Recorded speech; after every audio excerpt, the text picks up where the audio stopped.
in the US from live from the couch, joining us to present the materialist perspective. And then Michael Egnor, aka Mike, who is a Christian neurosurgeon, who is joining us to present a theistic and scientific perspective. Let me just pause the stream so I'm not hearing myself speaking. Welcome to both of you. Welcome both of you to the channel. So today's discussion, polite discussion, not a savage debate, a polite discussion, is whether materialism is the best explanation for the human mind, whether materialism is the best that we can do to explain the human mind, or whether there is a better explanation. And TJump's taking the affirmative in this one, that materialism is definitely, but without a doubt, the best explanation that we have today on August the 20th, 2021 for the human mind. And gentlemen, if I could ask you, when you make your opening statements, perhaps just to say a little bit about yourself for the viewers who are encountering you for the very first time. So TJump, would you like to take it away with the opening statement? Sure. I am TJump. I am Josh's sugar mama.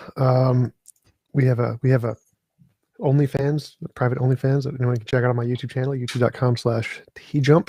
But yeah, so the debate today is materialism the best explanation of consciousness? I would say yes. And the reason I would say yes is because it's kind of the only one that we've got. Like, we don't have any other evidence of any other ontology that exists whatsoever. As far as I know, the only evidence that have been presented for alternatives is that we can't explain stuff with materialism, therefore object B, which is just an argument from ignorance. Saying that consciousness is fundamental doesn't actually explain anything about what consciousness is, or how it does, or how it works, or why there's intentionality, or why we can't explain things with materialism. It's just saying, oh, here's something we can't explain, therefore it's fundamental. But that doesn't answer any questions. It doesn't tell us anything about anything. It's just like basic brute facts. If you say X is a brute fact, I mean, well, what do we do with it? How does this help us answer any questions? It doesn't. It just, and the question is even if you say it's a kind of a brute fact or a fundamental thing, why not think it could just be a composite we just haven't discovered yet? Like, what is the reason for thinking it's a brute thing other than the fact that we just can't explain it yet? It seems like the idealists and dualists are essentially just taking the fact that we can't explain something, or don't in principle know how to explain something yet, can't think of a way to explain it, and saying, it must be fundamental. It can't be a composite. But that seems very strange. Seems like something that most God of the gaps arguments kind of use, where we can't explain it, therefore it's this new kind of a thing. But just like the typical UFO analogy used by Neil deGrasse Tyson, if you say something is an unidentified flying object, you can't then immediately label it aliens, because it's a contradiction to say it's unidentified and then identify it. So if we don't have an explanation for consciousness, simply saying that it's fundamental or some kind of its own ontology isn't actually an explanation. You're just essentially just labeling the unknown thing as a category with, as far as I know, no justifiable basis for such a thing. Right now, all of the evidence we have, the best evidence we have, is that the physical stuff affects our consciousness, but our consciousness doesn't affect the physical stuff. When we zap your brain, we make things happen, and we can make potentially anything happen in your brain if we know the correct places to zap it. And essentially nothing you can think of can really affect the physical world pretty much in any way other than making your arms move. Like, I can't lift my TV up. I can't use the force to project into the future or predict the lottery numbers. Your consciousness really has limited to no power in the world. So when we're asking, like, what is the more plausible explanation of consciousness, the first thing we want to know is, well, what level is consciousness at in the hierarchy of stuff that exists? And right now, given physics, we think physics is probably a pretty accurate model of the level of things that exist. For example, there are protons and neutrons and electrons and atoms, and then chemistry, and below the protons and electrons there's quarks and bosons and fermions, and below that is quantum fields. And so we have this hierarchy of things that exist, and the most base level right now is like quantum fields of some kind, emergent space-time or whatever. And we want to know, well, where is the consciousness? Is the consciousness more at the level of like the quantum fields of some fundamental thing in reality, or is it more at the level of brains, where it's a composite of fundamental stuff that we just don't understand yet? And I think that we have no reason to think it's more fundamental like quantum stuff, and we have every reason to think it's more like a composite like brains. And so it's if it's a more like a composite like brains, then it doesn't make a difference whether it's made of material stuff or soul stuff, proto-conscious particles or whatever. Either way, you're going to get all the exact same problems, and neither model can solve them. But it's always better to go with a model that has a basis in reality. Like we have great evidence that matter exists. We have no evidence that proto-consciousness exists, and so it's going to be like if you see a footprint in the snow, what caused the footprint? A horse or a unicorn? Well, horse is always the better answer here. So if we don't understand consciousness, and all of the best evidence we have is for material stuff, and material stuff seems to supersede consciousness and affect consciousness directly, it seems like, yeah, consciousness is probably a result of physical stuff, and positing it to be anything else doesn't seem to solve any problems. And that's why materialism is the best solution to what is consciousness. And I will conclude there. Okay. Thank you, Tim. My own perspective, I'll just give a sort of just a little brief biographical sketch. I was an atheist and a materialist for the 45 years of my life.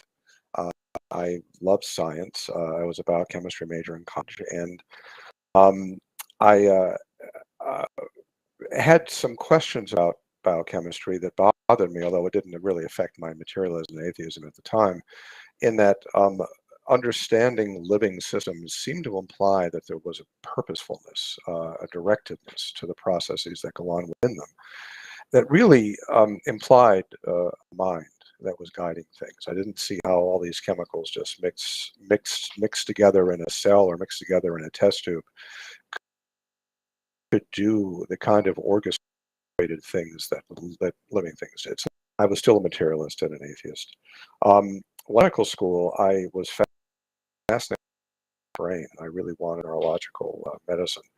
I studied neuroanatomy and neurophysiology because I really felt that I was going to be able to understand what it meant to be human, and what the human mind, or metaphorically what the human soul was, if I could understand the brain itself. So as I got to know the brain pretty well, I realized that I really didn't understand particularly any more about human beings. I understood more about their brains, but I didn't get any kind of insight. And went through quite a few intellectual and spiritual changes, and ultimately converted to Christianity, and have embraced dualism, particularly Thomistic dualism.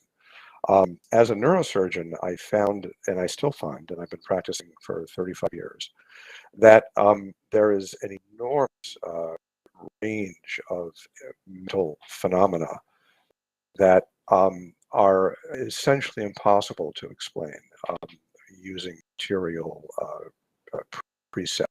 And I'll go into that in a great deal of detail. And there are two bases for this impossibility of materialist explanation. One, logical. There are tremendous logic problems with materialism as a metaphysical framework for understanding it, and experimental issues. That is, there are many of the most important experiments in modern neuroscience point very clearly to a dual interpretation of the mind-body relationship.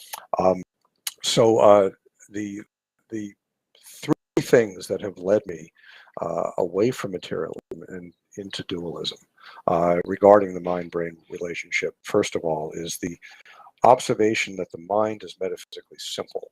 And by metaphysical simplicity, I mean that the mind cannot be split in the same way that matter can be split. You can split the brain into any number of pieces, but a human being are split in terms of their mind, their soul, their consciousness. There can be different aspects of consciousness, more than one person, no matter what you do to the brain. Physical simplicity is a characteristic of immaterial things, not of things. There's been a great deal of research along by Roger Sperry, who won the Nobel Prize for investigating split brain surgery. And we can talk about that in much more detail. Justine Surgeon, who's a researcher at McGill, who's looked at these patients, and 71 Yars Pinto, another researcher that's looked at that.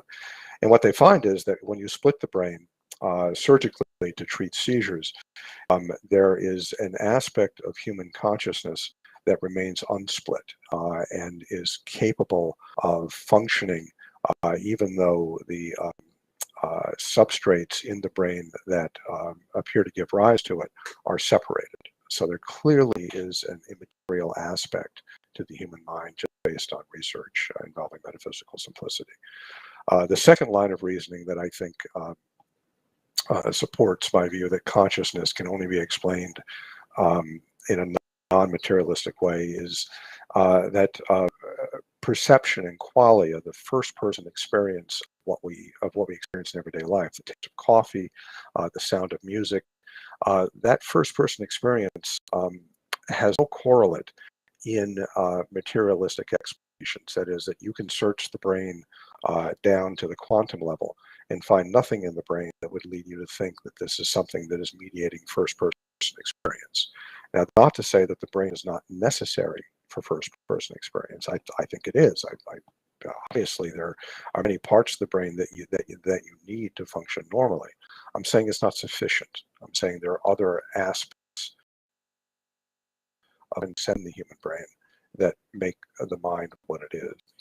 The third thing is that leads me to think that consciousness cannot be explained materialistically, is our ability to have abstract thoughts, to conceive of things, to have thoughts about things that aren't purely physical things. A very good example of this is logic. That is, that we can make propositions that are connected by logical connections, modus ponens, modus tollens, etc. Yet there are no logical connections in the physical understanding of the brain. The brain is connected by electromagnetism, and Newton's laws, and quantum mechanics, etc. There's no logic in there. So logical connections, which are inherent to mental processes, can't really arise from materialistic processes because there's no logic in materialistic processes. And there are many examples of this sort. So there's a ton of logical and scientific reasons to believe that consciousness cannot be explained purely materialistically. The second basic problem I have with materialist understanding of the mind is intentionality, which Tom referred to earlier. The idea, intentionality is the concept that was championed by Franz Brentano, who was a 19th century German philosopher, who pointed out that the fundamental characteristic of mental states, that they're intentional, which means that they're about things, whereas material things are never about intrinsically, they're just what they are. And mental states, being about things, have a characteristic that physical states never have. The physical state by itself never refers to anything else, it's only itself. So the very cornerstone of what the mind is, which is intentionality, the capacity for aboutness, transcends matter and is not material. The third reason that I'm a dualistic or even idealistic, although dualistic is my own viewpoint, and reject a materialistic view of the mind, is the reality of free will. We clearly have free will. Human beings know that's a part of our toolkit. Denying it is, I think, just bizarre. And it's even self-refuting. That is, if we are wholly determined by our physical nature, by the chemical processes in our brain, by our environment, then we're meat robots. And meat robots don't really warrant being paid attention to in debates. That is, if what we're saying simply sort of accretions of physical processes going on inside our brains, we have no reason to ascribe truth to those processes.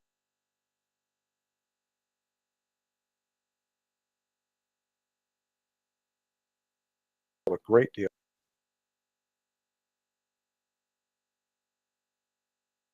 Internets.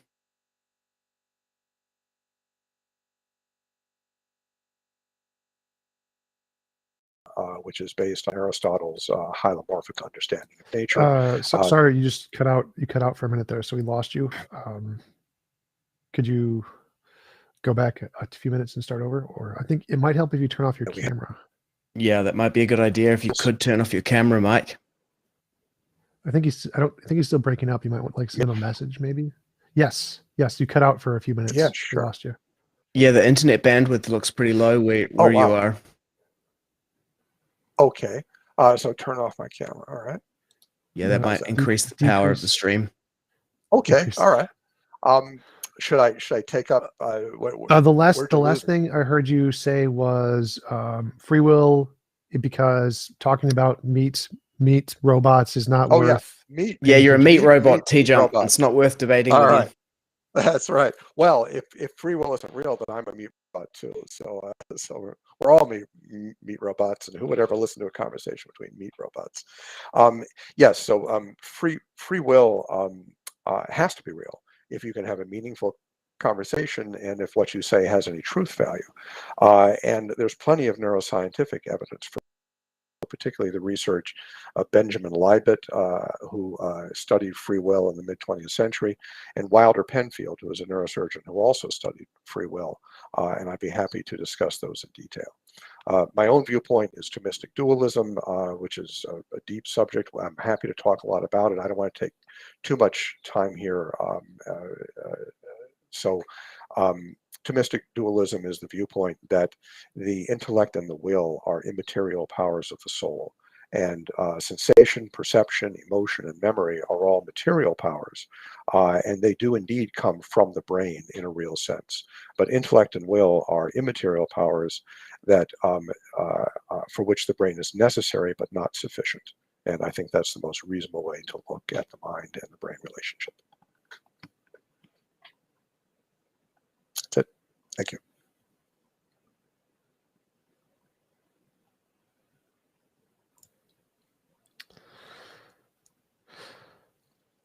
Cool. So we're going into open dialogue now, Josh. Are you paying attention? Paying attention to these lit comments. Meat robot pride worldwide. Meat robots unite.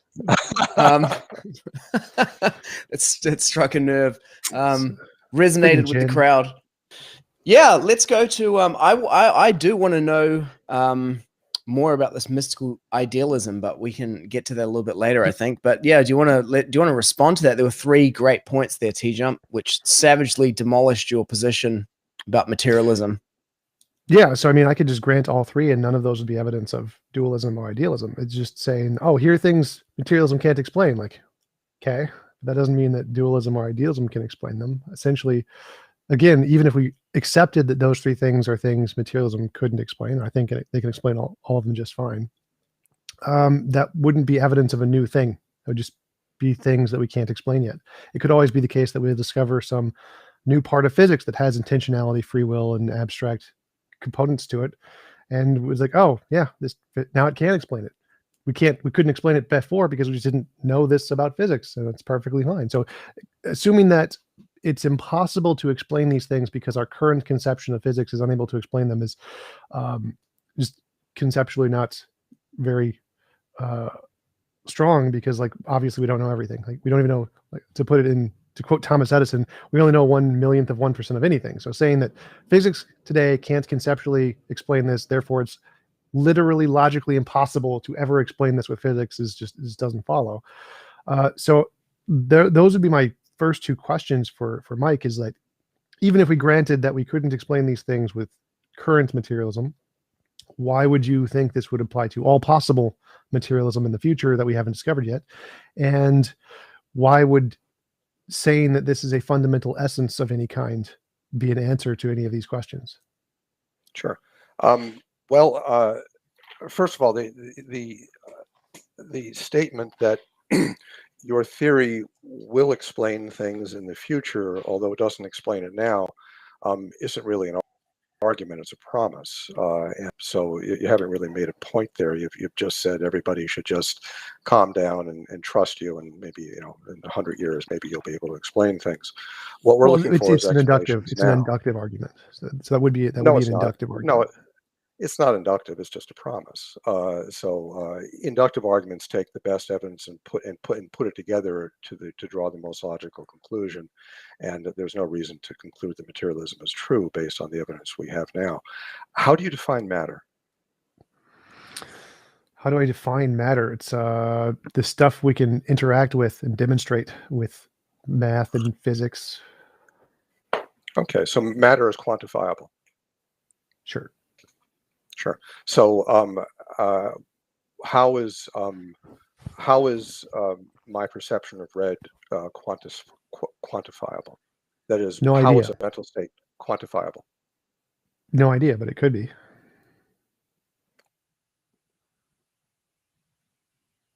I think he froze again. I thought he was speechless after your last point. Just define matter. I'm sorry. Oh, you dropped out again, Mike. Okay. As if you Okay, turn the camera off. I'll keep the camera off. So if you find matter as something that's as stuff that's quantifiable, which actually I agree with you. I think it is the best that materialists can do. Although materialists notoriously have tremendous difficulty really defining matter, even defining materialism, and to the point where it gets called physicalism. People throw other terms because they're really confused about what they're talking about. But if materialism, or if matter rather, is something that's quantifiable, something that's extended in space, as Descartes argued, frankly rules out everything mental, because nothing mental is quantifiable, nothing mental is extended in space. So right there, materialism can't explain the mind. It's starting to seem to be the end of the argument. Well, yeah, so I disagree with that. That seems fairly obvious to me, is that when we say matter is quantifiable, that's an epistemic definition. We're defining it based off of how we see it, not how it is. So it doesn't tell us anything about the ontology of matter. And so even if it would be wrong to limit the capabilities of matter simply to how we see it, that would be like saying we can only see galaxies with telescopes, therefore galaxies are fundamentally made of telescopes. Like, obviously not. Obviously there's more to the galaxy than the fact that we can see it through telescopes. So the fact that consciousness, or the fact that matter can only be experienced through measurements, doesn't mean that that tells us everything about what matter fundamentally is. That just is our epistemic means to assess what it is given our limitations. So that definition is simply giving primacy to our epistemic means and then not going beyond that. Right. Well, I think in order to claim that materialism is an adequate explanation for the mind, you necessarily have to go beyond epistemic means, because what we know now of the mind and of matter, it can't explain it in any way. So perhaps the explanation is indeed hidden in some unobservable ontological realm, and I wish you the best of luck with that. But the realm we live in now, which is the real world, matter cannot explain the mind in any sense. All right, so I totally agree with you. I say that current materialism is not sufficient to explain everything. I fully agree. But the reason this is an inductive argument, yeah, well, I mean, yeah, we can't fully explain anything. We again, Thomas Edison, we only know 1/millionth of 1% of anything. So why this is an inductive argument and a successful one is because we do have good reason to believe matter is real. We have no reason to believe consciousness is a fundamental thing at all. So it's like, if I want to say what caused the footprint in the snow and I see nothing around, I see no animals anywhere around, I don't know what kind of animals live here, the best answer is to posit animals we already know exist at other points on the planet and not posit mythical beings like unicorns. How do you know matter is right? How do you know matter is real? What is it in your experience that tells you it's real? Novel testable predictions. Through your mind. Yes, through my mind.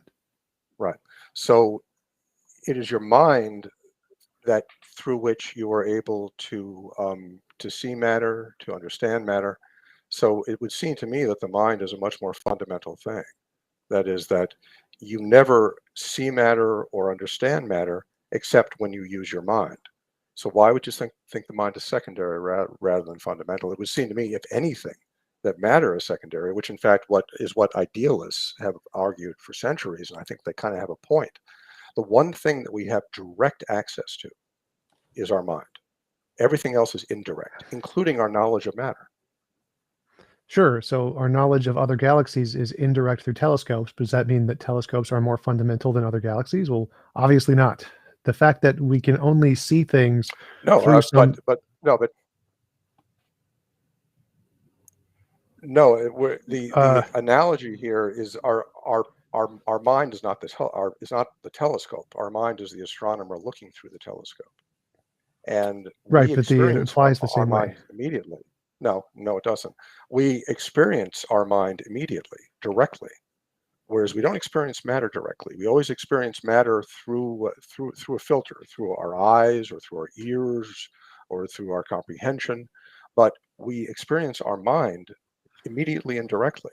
So why is the mind secondary then? It would seem to me that mind is primary.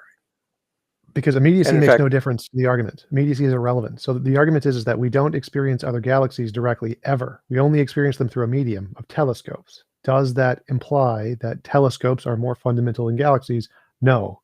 The time duration of whether it's immediate or delayed makes no difference to the argument. So saying that we immediately experience our conscious experience tells us nothing. It's just like, okay.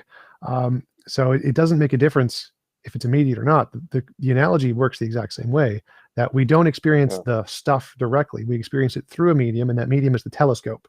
So why does the fact that we can only experience galaxies through a medium, why would that imply that the medium is more fundamental than the thing we're experiencing?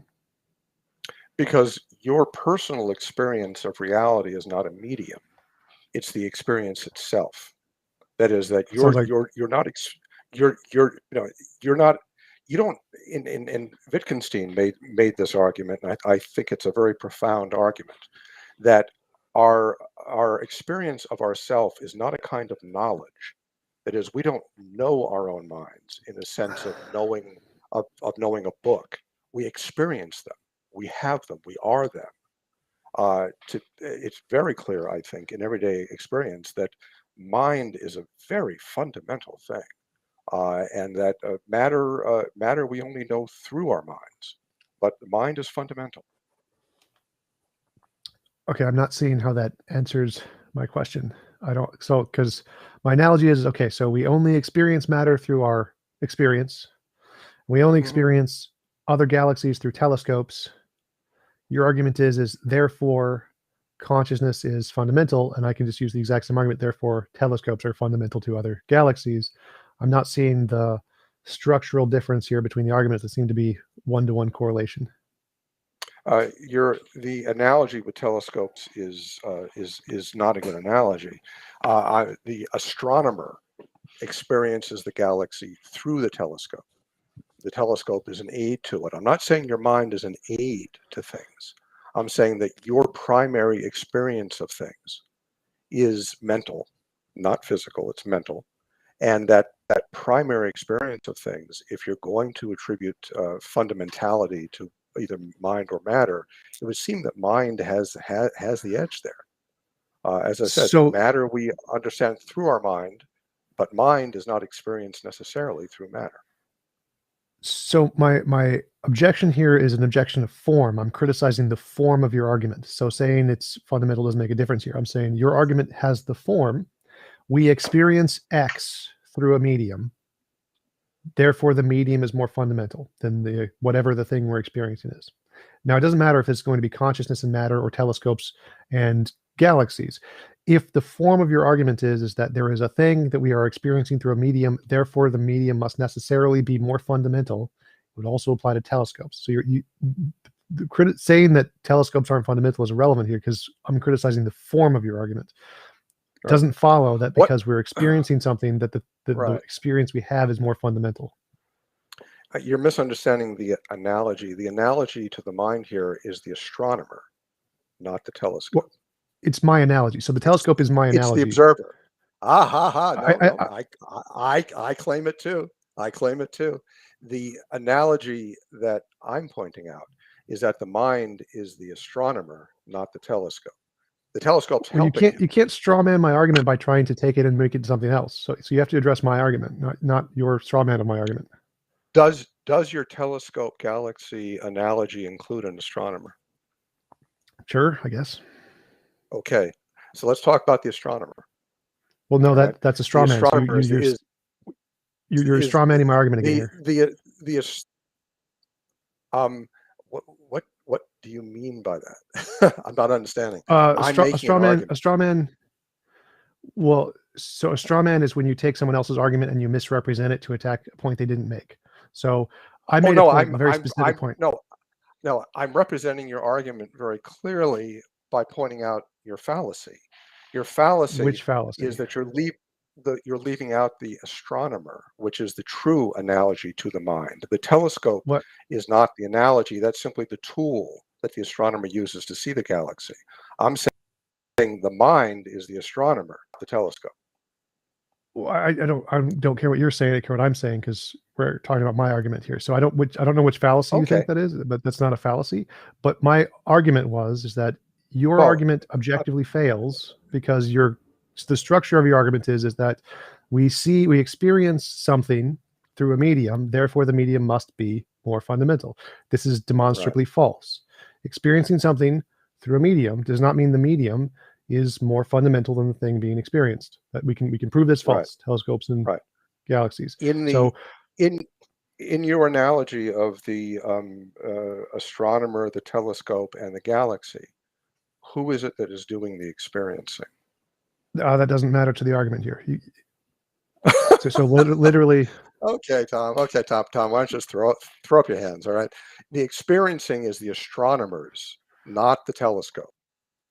Okay, you seem to leave the part of it, which is typical of a materialist. You have a whole analogy of looking at galaxies through telescopes, and you don't even have a person in your analogy. Yes, if it weren't for people, materialism might work just fine. All right, so you're evading the question. No, I'm kind of attacking your analogy, and it's a pretty obvious attack. You're leaving out the astronomer. No, so I can make it a computer doing the observing, and the exact same thing holds. So a computer is looking through a telescope. Computers don't look through telescopes. Yes, People they do. use people use computers to look through telescopes. No. I don't think you're understanding here. You're trying to get an infinite recess of machines. No, I'm not.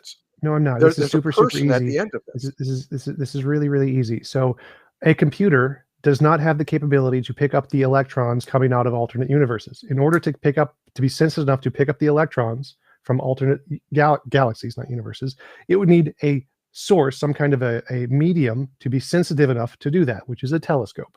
So the computer on its own is not sensitive enough to the electrons to pick up electrons from other galaxies.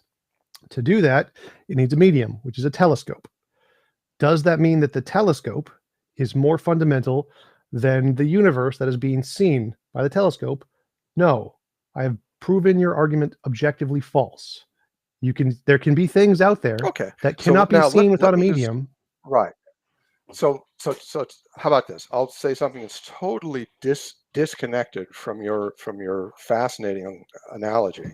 And I'll say, imagine that an astronomer is looking through a telescope and maybe even using a computer to do it, to look at galaxies. The fundamental subject first-person experience in that process is that of the astronomer. The tools and machines he uses to observe the galaxies are not themselves any kind of first-person experience. It's only the astronomer that has that experience. So in my analogy, the astronomer is analogous to the mind. And the tools, the telescope, etc., are simply tools that this mind uses to see things. So in my analogy, the astronomer is fundamental to the process of observation. Okay, let's go with yours then. Okay, all right, good. So in your analogy, in your analogy, the consciousness could be a process that is an emergent property of other non-conscious things. So the consciousness was a tool built by non-conscious things, and then it did the experiment. So it's not fundamental. And that would be perfectly consistent. What do you mean by emergent? Like hearts are emergent, lungs, organs. I want a definition, not examples. New properties that are a result of combinations of things that none of which have those new properties. So new properties that come from nothing? No, new properties that come from other things that exist. Where do the new properties come from? From other things that exist that don't have those properties. So how can something that doesn't have properties give other things properties? Where do they get it from? That's what emergent properties are. Yeah, there's another word for emergence as you're using it, and that's magic. What you're really saying is that these properties sort of magically come out of things. Emergence is a very, very weak concept. And what emergence basically means is that a collection of lesser entities sometimes manifests behavior on a large scale that is not predictable from the behavior of the entities on the individual scale. But that's a psychological phenomenon, meaning that what it means is that emergence is kind of a surprise. A very good example is if you understand the physics of water molecules. That doesn't really tell you that water feels wet when you actually feel it. So you can say, well, wetness is an emergent property of water, which is true. I mean, that's a common example of emergence. When you look at emergence carefully, though, it's a psychological phenomenon. That is, you don't expect it, but it happens. So emergence presupposes a mind. So emergence Nope. can't be an explanation for a mind.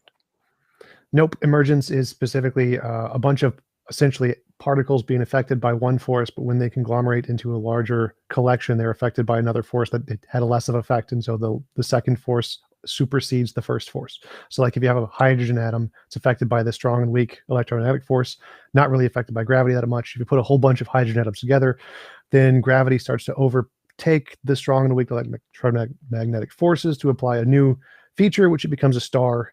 And so you have an emergent property of star because the conglomeration of the past thing causes it to be taken over by a new force that was not as prevalent or not as prevalent as the previous force, which then has a new effect. None of this is subjective. This is all about things interacting in reality of combining in such a way that a new force takes over from an old force. Essentially, it has nothing to do with subjective experience here. Yeah, emergence is a psychological phenomenon, and it basically is being surprised things act in the aggregate compared to what we know of how things act in the particular. So you can't explain the mind using a psychological property. If there's so no I just proved that mind, false. You're there's just no, again straw manning me. So I just proved that false. I said emergence is yeah. like hydrogen, which is affected by one force. And then when it builds up and there's lots of hydrogen, those previous forces that were guiding the interactions are now superseded by a new force, causing an emergent property in the star. So Yeah, there's no psychological things in anything I said there. Yeah, they're not superseded by anything. Those are all forces. Those are all real forces. What makes it emergent is if you didn't expect it in the particular and you find it in the aggregate. No. That's the whole point of that's the whole point of emergence.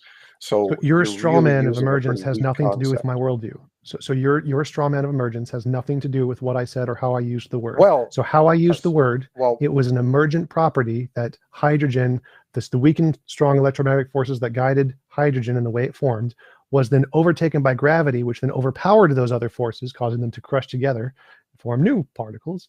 okay. So that would be emergent. What are these? So sure. So what are these forces that you're talking about that explain the mind emerging from I have no idea. They could just be undiscovered ones that we don't know about yet. Right. Okay. So you don't have any idea. Yeah, but it's still a better explanation than dualism or idealism because it's things that have a basis in reality. You're having no idea has a basis in reality. Yeah, so combinations of things that we know exist is better than combinations of things that have no evidence that exist. You're saying minds don't exist. No, I'm saying that minds at being fundamental. There's no evidence of that. Sure. Obviously, I think minds exist. What properties of mind are the same as properties of matter? You know, like we have properties of matter, extension in space.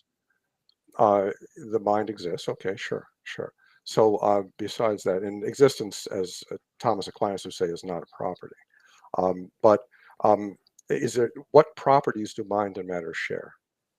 He says predicate. Like, but one, they exist. Two, they're probably made of energy of some kind. They can be manipulated by things in the same way. So interactions, physical interactions can make.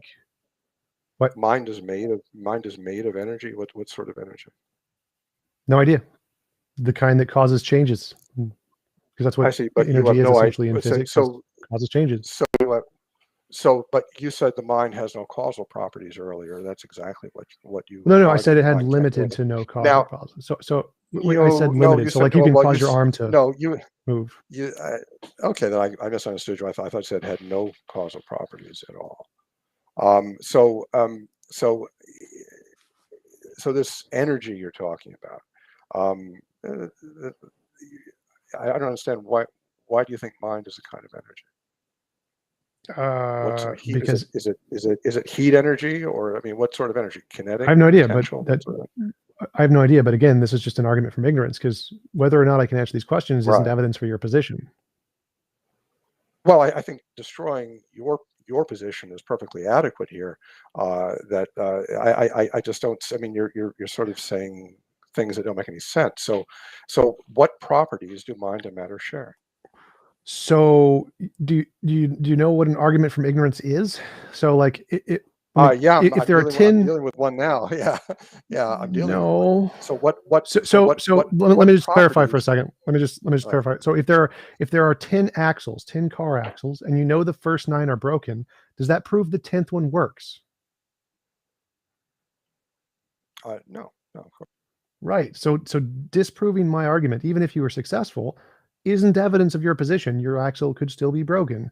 So it doesn't matter. Asking me questions isn't evidence of your position whatsoever. Sure. Okay. So if we're looking, well, I mean, obviously, I mean that when you're making an inductive argument, which you've claimed to make, then Yes. obviously you're making an induction to best explanation, and showing that one explanation is untenable makes the conclusion that other explanations are more tenable, more reasonable. It's all relative. No. So if you refute if you show the other axles are broken, that doesn't actually increase the probability that the 10th axle isn't broken. So it doesn't change that. Proving other things false does not make it more likely that yours is true. That's argument from ignorance. But the problem here is that the reason mine is using it's not inference of the best explanation is abduction. That's different from induction. But mine is that because we have lots of evidence of physical stuff interacting, we can make testable predictions. Like we can use this model that if there is material stuff, we can use this to predict the future, and it's successful at this. That is good evidence of material stuff existing. Therefore, it's like saying, we now have past things to go off of that this stuff exists, like horses. There are horses, so if there's a hoof print, we can say it's probably a horse. But if we want to say it's a unicorn, there's no past data that supports the unicorn hypothesis. So to say it's a unicorn, it's going to need more. You got to have more stuff there to justify unicorn, like something new. So in your case, even if you could disprove lots and lots of parts of materialistic hypotheses, it's made testable predictions of the past. So you can't disprove all of it. So it's still going to have a better basis than idealism or dualism, because they've done nothing as far as I know. Well, as far as you know is the point, because you don't know. Well, yeah, sure. Like if there was actually evidence of idealism and dualism, it'd be great. Sure. Let's see. Why don't we start with the Big Bang? Okay. So what was the material cause of the Big Bang? The amplituhedron and emergent spacetime. What? The amplituhedron and the in physics right now, in quantum physics, the current theory is that spacetime itself is emergent from more fundamental material properties. Which one of those theories is called the amplituhedron by Nima Arkani Hamad? Another one is emergent spacetime by Sean Carroll. Another one is string theory. Each of these are physical things. What are the physical things? Yes, these are physical things that exist outside of spacetime. Well, how can something physical exist outside of spacetime? It's quite easy. So you take the equations of general and special relativity in each of the variables and see if you can. What space do they exist in if they're outside of spacetime? They exist in the thing that made space. So I see, the thing. Okay, so the thing is where this all comes from. Like God? No, like a physical thing that doesn't have consciousness, like the amplituhedron. Like I said at the beginning, amplituhedron. The amplituhedron. Where was this amplituhedron? Whatever you call it. It's the thing that creates space. Like asking where it is not a coherent question here. So it's like, where is water when there was no H2O? Like what? Like, so where is H2O? You've defined matter as something that's quantitative and extended in space, and then you say that. Well, no, that's our epistemic definition. So remember, matter defined epistemically of how we interact with it is defined that way. That's not the ontology of matter. And so when you're asking about the ontology of matter and then trying to use the epistemic definition, you're not. How do you know the ontology of matter if you don't interact with it? How do you know it? We make testable predictions. So we say, Right now, none of these have been proven. They're just which is hypotheses. which you right. But the way we get them is by the way we get them is by building models that can explain the data. All of these physical models are combinations of principles and particles and laws that have been demonstrated in physics to be real, and they use those and combine them in different ways to see if they can make a model to explain the observable data. So these models are always going to be better than God. They're always going to be better than idealism and dualism because they're limited to only using combinations of things that have been demonstrated to exist in reality. Obviously, they're still hypotheses. We haven't proven any of these, but these models of emergent space-time and amplitude-hedron are infinitely better than God or consciousness. In what way is amplitude-hedron better than God? I must have missed that. Because it's a combination of principles and particles and laws that have been demonstrated to exist in reality, where God is a combination of things that have not been demonstrated to exist in reality. Wait! You've just said this is all theory. It hasn't been proven. What's your evidence for the amplitude-hedron? So a theory that is a combination of things that exist is better than a theory with a bunch of made up stuff that has no evidence that exists, right? You would agree with that? Yeah. Have you ever read Thomas Aquinas? Yes, I've Thomistic. Okay. I debate Thomists all the time. Are you familiar with his 5 ways? Yes, motion, cause. Sure. What's your critique of the first way? The argument for motion. Thomas made very, very detailed, strong arguments for God's existence that have exactly the same structure as a theory in natural science. It's actually natural theology. So, what's your problem with the first way? Well, it doesn't have the same structure as a theory in natural science. It's philosophical. Of course it does. Wait. No, it's not. Natural theology is not philosophical. Natural theology is a posteriori reasoning. It's inductive reasoning, going from things that exist in nature, making logical inferences about those, and reaching a conclusion to best explanation. That's what all the Thomistic proofs are. That's abduction, not induction. No. Inference to the best explanation is literally abduction. No, it's not. That's a posteriori reasoning. Abduction is using modus tollens as a basis for reasoning. Modus tollens is if A then B, not B, therefore not A. And abduction is using that basic logical fallacy, which we use in everyday life because it kind of works, even though it's not good logic. Inferential reasoning is taking evidence, putting it together, and arriving at the most reasonable conclusion from it, the inference to best explanation. What's your problem with the first way? Because you've said that. So first thing, abduction, Stanford Encyclopedia of Philosophy, abduction is also called inference to the best explanation. So it's literally exactly what I said. Okay. Let's get back. Which is the first way the argument for motion? I don't remember the orders. Is the first way the argument for motion? Yeah. Okay. I would say that in quantum mechanics, you can have things that don't have causes. No. What's your problem with the first way? Aquinas made no reference to quantum mechanics. What's your problem with the first way? I'd say quantum mechanics refutes his argument that you always need some prior thing from motion. Like you don't need a necessary first mover. The argument from the first way states that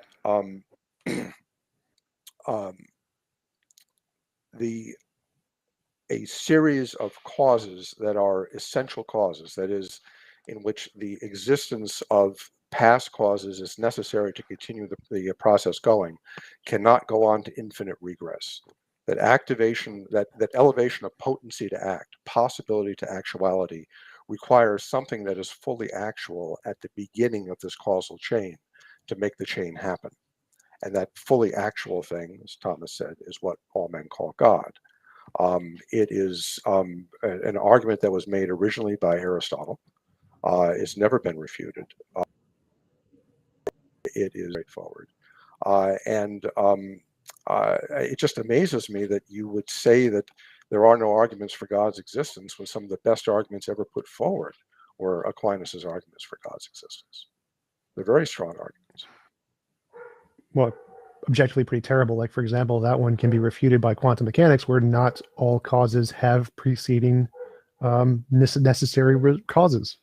All effects don't have necessary causes. Like quantum mechanics has effects that are purely random. So you don't need a necessary, or what was it? Active, well, act, you're pure well, act. no, You don't need a pure act to cause things. are you saying that randomness is evidence that there's no cause? What does you don't need a randomness thing have of pure act. What does randomness have to do with causation? I mean, if you roll a dice and the dice comes up randomly, various numbers, various times, does that mean there's no cause for the dice coming up those numbers? Well, no, because the dice would presumably be completely determined by physics. Right. So randomness has nothing to do with causation. Quantum mechanics that would not be deals random. with randomness.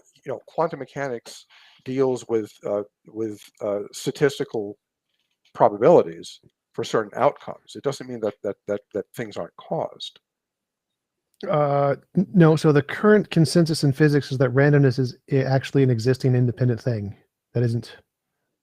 It's not just there's a hidden variable there. It's that there's literally randomness itself is a force. Oh no, you're exactly right. You're exactly right. That's Bell's inequality, and that's been experimentally shown 17 or 18 times at least since the 1970s. You're quite right. Determinism is false, and probabilities indeed exist, and there are no local hidden variables in quantum processes. But you should not mistake randomness for causation. Causation is an entirely different matter. And so when you're going back to a series of causes in Aquinas' first way, you can't go back to infinite regress in an essentially ordered series of causes. There has to be a prime mover. And right. So my refutation was a very good argument. My refutation was that randomness means it's not an essentially ordered series. That doesn't exist. Secondly, we could just grant there is an essentially ordered series and say it's not God. It's just naturalistic pantheism or any version that doesn't include a mind, and you get rid of the God and solve the problem anyway. I don't know why you're throwing randomness into this. So you're saying that, are you saying that reality came about as a random fluctuation? Yes, that's the Big Bang. That's the Big Bang. But Okay. yeah, so the randomness thing means Right. it's not an essentially ordered series, or not entirely an essentially ordered series. That's the point that it's getting rid of. Even though the consensus in physics is that yes, there is a past infinite regress, and that's fine. Right. The analogy that Aristotle used to an essentially ordered series, which I think is a good analogy, is a person pushing a rock with a stick. And pushing the rock was the change, and the stick was the instrument that the person used, and that you still need a person using the stick. You can't just multiply the sticks to infinity. You can't say, well, the rock got pushed because now I'm saying there's an infinite number of sticks. You still need a person using the stick to push it. But I'm kind of fascinated by your notion that the universe arose without cause. That's a fascinating thing. When you say that there's randomness that gave rise to the universe, I presume you mean a quantum fluctuation that gave rise to it. Yeah, the empirical demonstration of the Casimir effect that virtual particles exist, and the Big Bang is essentially just a bigger virtual particle. So you're saying a quantum field is not a cause? Sure, it could be if you want to call it a cause. I mean, cause is just a vague term that doesn't mean anything in physics, but you can apply it to whatever you want. Where did the quantum? Well, of course it means things in physics. Cause is what physics is all about, is understanding causes. Where does a quantum field come from? It's where essentially eternal. You could say it's the necessary thing if you want. Okay, so you're saying the quantum field is fundamental, and it has sure, if you want to put it that way. Sure, you can put it that way. Okay, all right. What is it about a mathematical construct like a quantum field that could make it fundamental in a sense? Well, again, the mathematical construct. What? Yeah, I mean, what about a mathematical construct like that would lead you to think it's fundamental? So again, the mathematical construct is the epistemological means. It doesn't tell us about ontology, so it's not irrelevant to the question of whether it's fundamental. The reason we think it's fundamental is because we actually have evidence it exists. We don't have evidence anything else exists. That's more fundamental, so it's the best conclusion of what's fundamental. There's no positing anything else would just be positing things with no evidence, and so it's less supported. Yeah, but I'm still just fascinating that you think this enormously elegant, beautiful, complex mathematical construct just happens to be there, just kind of came out of nowhere, or doesn't have a cause, and that's what would ever lead you to that conclusion. Do you know any other mathematical constructs that don't have causes, that people don't? I mean, Mathematical where constructs are our description of the thing. The math isn't the thing itself. So our description of the thing, it doesn't exist. We just made up a description. The thing itself exists, and we described it with math.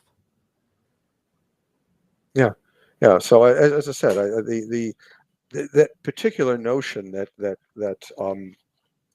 the most fundamental existing thing is not God, is something that is just an idea or a physical thing.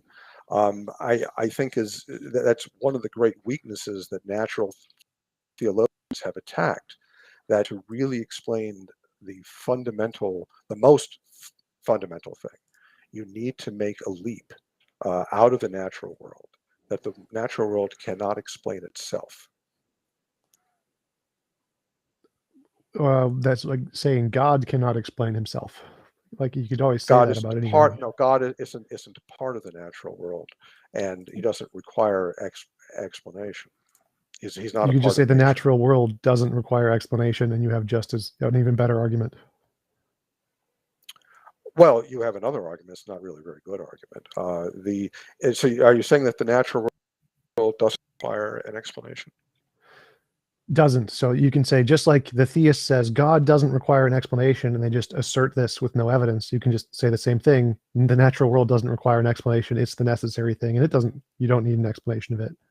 Okay, so that's the position you hold, that the natural world doesn't require an. Sort of, yeah. I think the natural world is a better necessary thing than a God. Right. So why do science? Why look for explanations if explanations aren't required? Because it's fun. I don't understand the question. Think about it. You've just said the natural world needs no explanation. So why are scientists Sure. wasting their time looking for explanations? Because it's fun. Like I still don't understand the question. Like this question has been asked scientists about don't God. really. God breaks science. Like if No, there's no, a no, no, God, no, God could just. I'm not talking about God here. I'm talking about the natural world. And you've Right. made a I'm trying rather to understand. astonishing. You've made an astonishing claim that the natural world requires no explanation. And I'm saying that Sure. if the natural world requires no explanation, why look for explanations in the natural world? Why do We're not science? required to do science either. Like I don't understand. Like you seem to be asking a question of I didn't say motivation. you're Like required to why do it. do we enjoy do Right, this? Like right. So why would you even assume there are explanations if the whole thing has no explanation and needs none? why would I assume? Because lots of things have had explanations.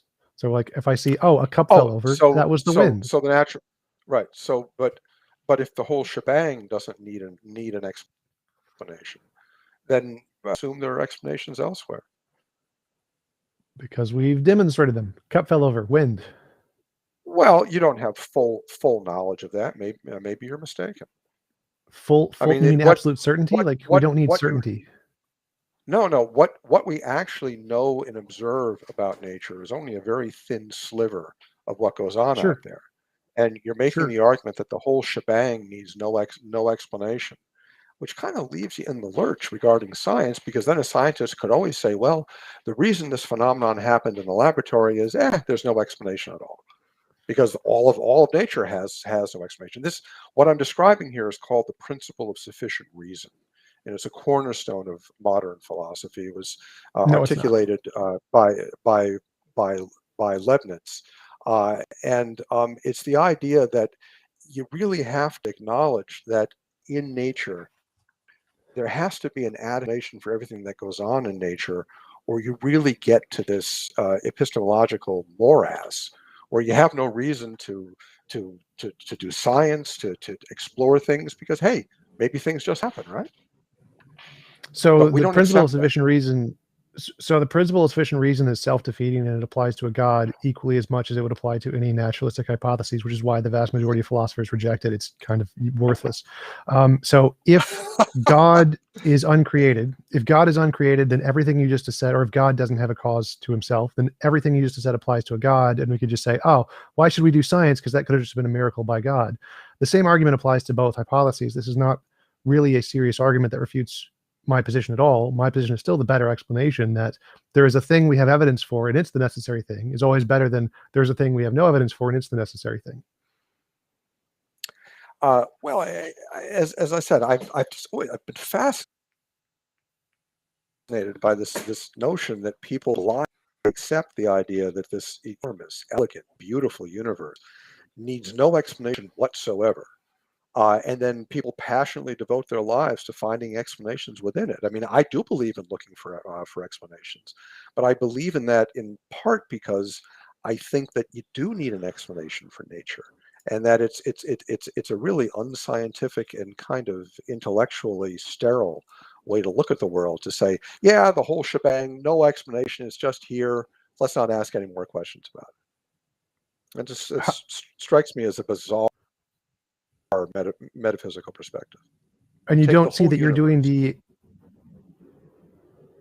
you don't see that you're doing the exact same thing with God. You're saying, oh, here's this God who doesn't have an explanation, let's still do science. No. Oh, no. We never know directly anything about God. I mean, this is a very old concept in theology. Everything we know about God is by analogy. We're not creatures who are capable of directly knowing God. We are capable of directly knowing, in a sense, nature. So God is outside of nature, and God can't be explained using the facilities that nature can be. And when you look at nature, it cries out for an explanation that transcends nature. It cries out for an explanation of, where did the Big Bang come from? Why is there anything? All these fundamental questions that people have. And to me, atheists and materialists really just jettison intellectual rigor by just saying, yeah, that's all there is. Let's go on for something. Let's just ignore that and go on to something else. The universe needs explanations. And you don't see why atheists say you're doing the same thing. You're jettisoning all logic, saying, oh, God doesn't need an explanation. We're just going to just not ask the question about God. Right. Well, I was an atheist for 45 years, so I kind of have a sense of what atheists think. And I didn't really think much about this because as an atheist, I didn't really understand very much. I didn't know about these arguments. God is outside of nature. He is outside of the realm that requires explanations. He is the explanation.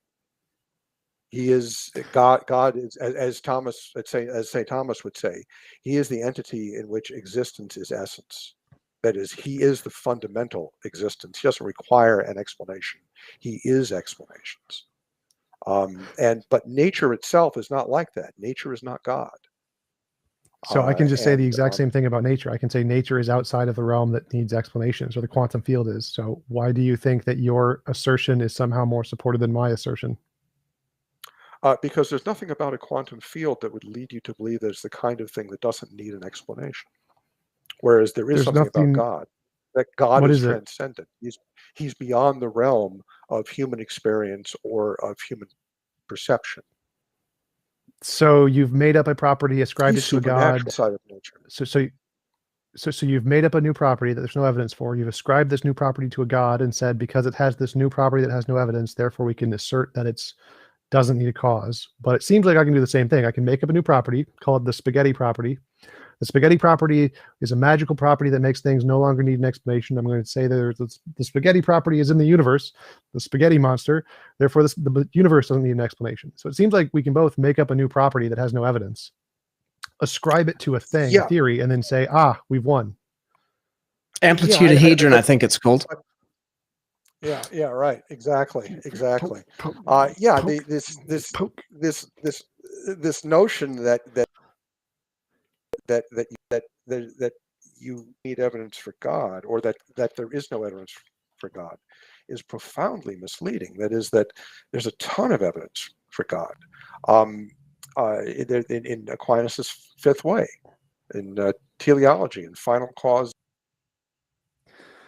in nature, that nature demonstrates. Where does that goal directedness come from? Emergent property. But I was just going with just this new property you're saying of transcendence. Like there's no evidence of this property alone. No, there's no evidence of any other properties either. But this property alone, there's no evidence of. It just seems like something people have made up. No, the Aquinas' first way is evidence for it. It's very clear evidence that there must be a prime mover. There must be something that initiates an essential chain of causal relationships.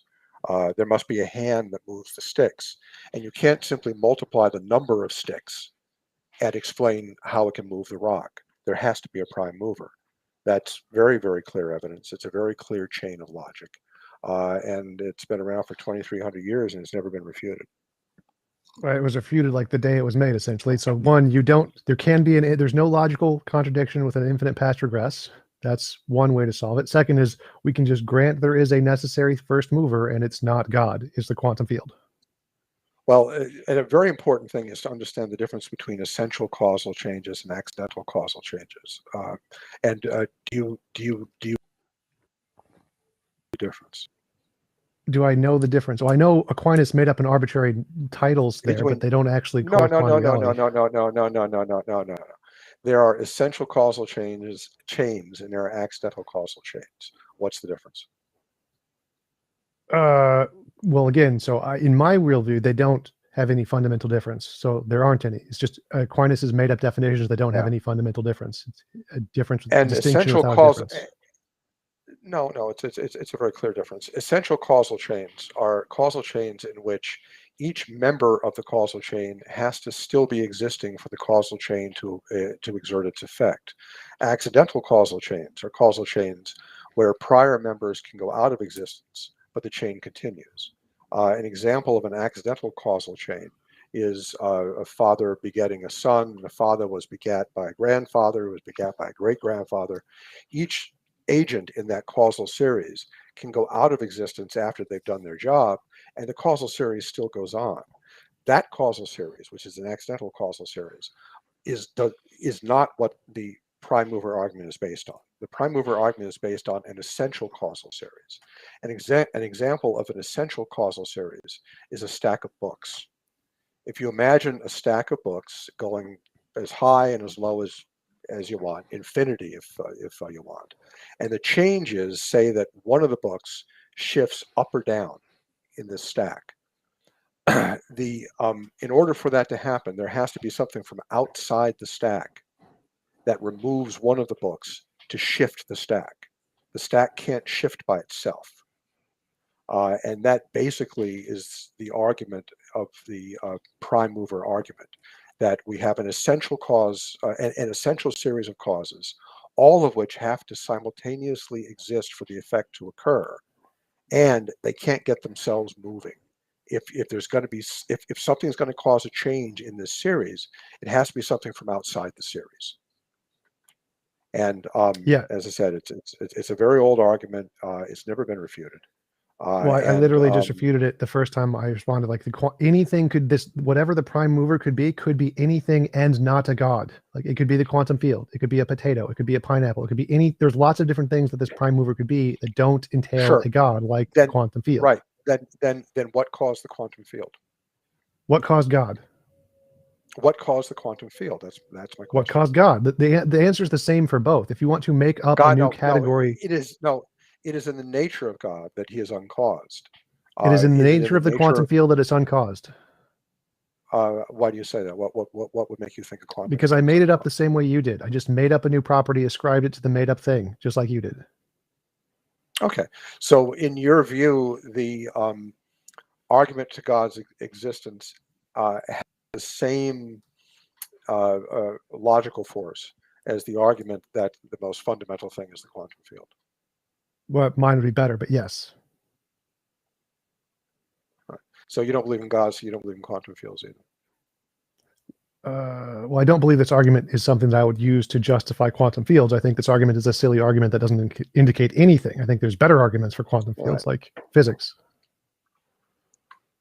Yeah, and there's excellent arguments for God, which is natural theology. I mean, there's a whole discipline devoted to that.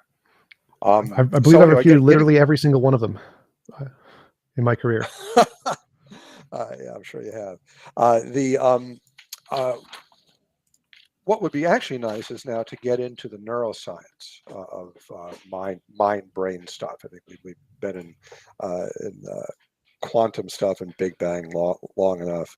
On the neuroscience of the mind-brain relationship,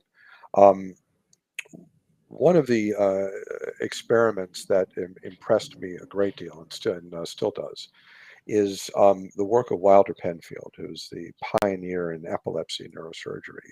He worked back in the mid-20th century in Montreal. And he made an observation that fascinates me, and that is that there are no intellectual seizures. And what he pointed out was when you look at the probably 250 million seizures that people have had in modern times, when modern science has been available to evaluate seizures, there's never been a report of a seizure that involved intellectual content. By intellectual content, I mean abstract thought. People don't have calculus seizures. People don't have seizures where they contemplate quantum fields or quantum mechanics or philosophy. Seizures always involve one of several things, either motor movement like shaking, sensations, emotions, and seizures can give you emotions, or memories, but they don't involve abstract thought. And Penfield came to the conclusion then that abstract thought must not be something that's generated by the brain, because if it were something that was generated by the brain, out of 250 million seizures which are generated in the brain, we ought to have at least occasionally had a seizure that manifested as abstract thought. He then tried experimentally doing surgery, stimulating the brains of patients who were awake during the surgery, which is something that we do to map the surface of the brain. And he noticed in hundreds of thousands of stimulations in over 1,000 patients, he was never able, even once, to generate abstract thought by stimulating the brain. So I consider that reasonably solid neuroscientific evidence that abstract thought does not arise from the brain, or certainly doesn't arise from the brain in the same way that other kinds of mental states do. Okay, so the two things you brought up there is, one, that seizures don't cause intellectual thought. Well, Right. that seems really easy to explain, because intellectual thought is a complex process in the brain that requires a specific ordering of the neurological signals. And so if there's a random ordering of neurological signals in a thing with 100 billion neurons and 100 trillion connections, the probability that it's going to actually hit the correct combination of things and none of the other things to produce a abstract thought is extremely low. So is it possible? Yes, it would be possible that a seizure could do this. Is it likely? No, unless the seizure is extremely, extremely small and precise. And so a typical seizure, which causes lots of electrical signals in the brain, is very unlikely to produce something that would be required to have a very small, precise outcome. It's like, if I have a typewriter and I just smash on the typewriter, it's highly unlikely that I'm going to produce the word "the," because I'm hitting much more keys than 3. Like, in order to produce a 3 words or a word with 3 letters, I'd have to hit 3 keys. If I'm hitting 1,000 keys, I'm obviously highly unlikely going to just produce a word with 3 letters. So because thought requires a very precise, small number of letters in a precise order with no other letters being smashed at the same time, it's unlikely going to happen that you're going to get that with the seizure. What was the second thing? Was abstract thought. Well, yeah, but let's go back to that. That's an interesting question. Seizures can involve very complex activities. There's a kind of a seizure called partial complex seizures that can involve very complex mental states, emotional states, memories. It can involve walking around, doing things, operating machinery, things like that, all sorts of complex things. Abstract thought is not necessarily complex. For example, I can think of 1 + 1 = 2. It's not a terribly complex thing. It's a lot less complex than walking around and opening doors, or driving cars and things like that. Seizures can be things that's a definite type of seizure. There are many abstract thoughts that are really quite simple, but seizures never evoke them. And it's really, it warrants an explanation. And if all thought comes from the brain, if including abstract thought, you have to explain why never evoke it. They evoke everything else. Every other kind of mental state is evoked by seizures. For the reason I explained previously, like abstract thought, I agree, is very simple. But it's very precise. So it's like the word "the" on a keyboard. You have to type out T-H-E and then stop. If you're typing Seizures, boom, boom, boom, you're not going to get a precise little small walking thing. walking is very precise. Many Walking people have seizures. Walking involves tens of millions of neurons. It is not a simple little THE. It is lots and lots of stuff going on in the brain at the same time. How many neurons are involved in abstract thought? Probably a lot less than walking. How do you know that? Because if we damage certain areas of the brain that stop the ability for abstract thought, takes a lot less to do that than for walking. Like there's less space in the brain that you have to destroy. I've spent my career working on brains, and I damaging certain areas of the brain in any reliable, consistent way interferes with abstract thought is just not the way it works. I've taken out major parts of frontal lobes in people who I was talking to while I was doing it, because the surgery is done with local anesthesia and awake surgery, so I can map the frontal lobe.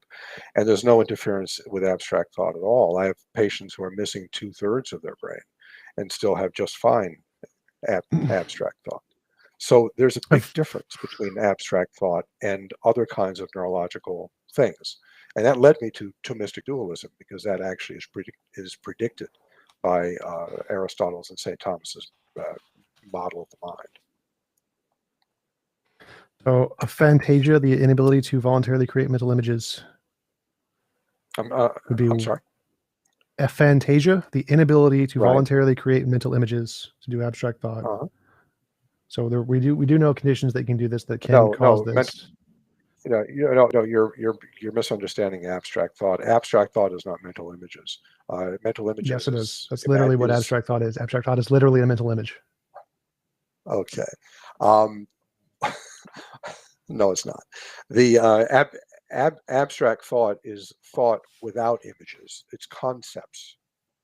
Imagination is a different thing. An example of the difference. Ever heard of a chiliagon?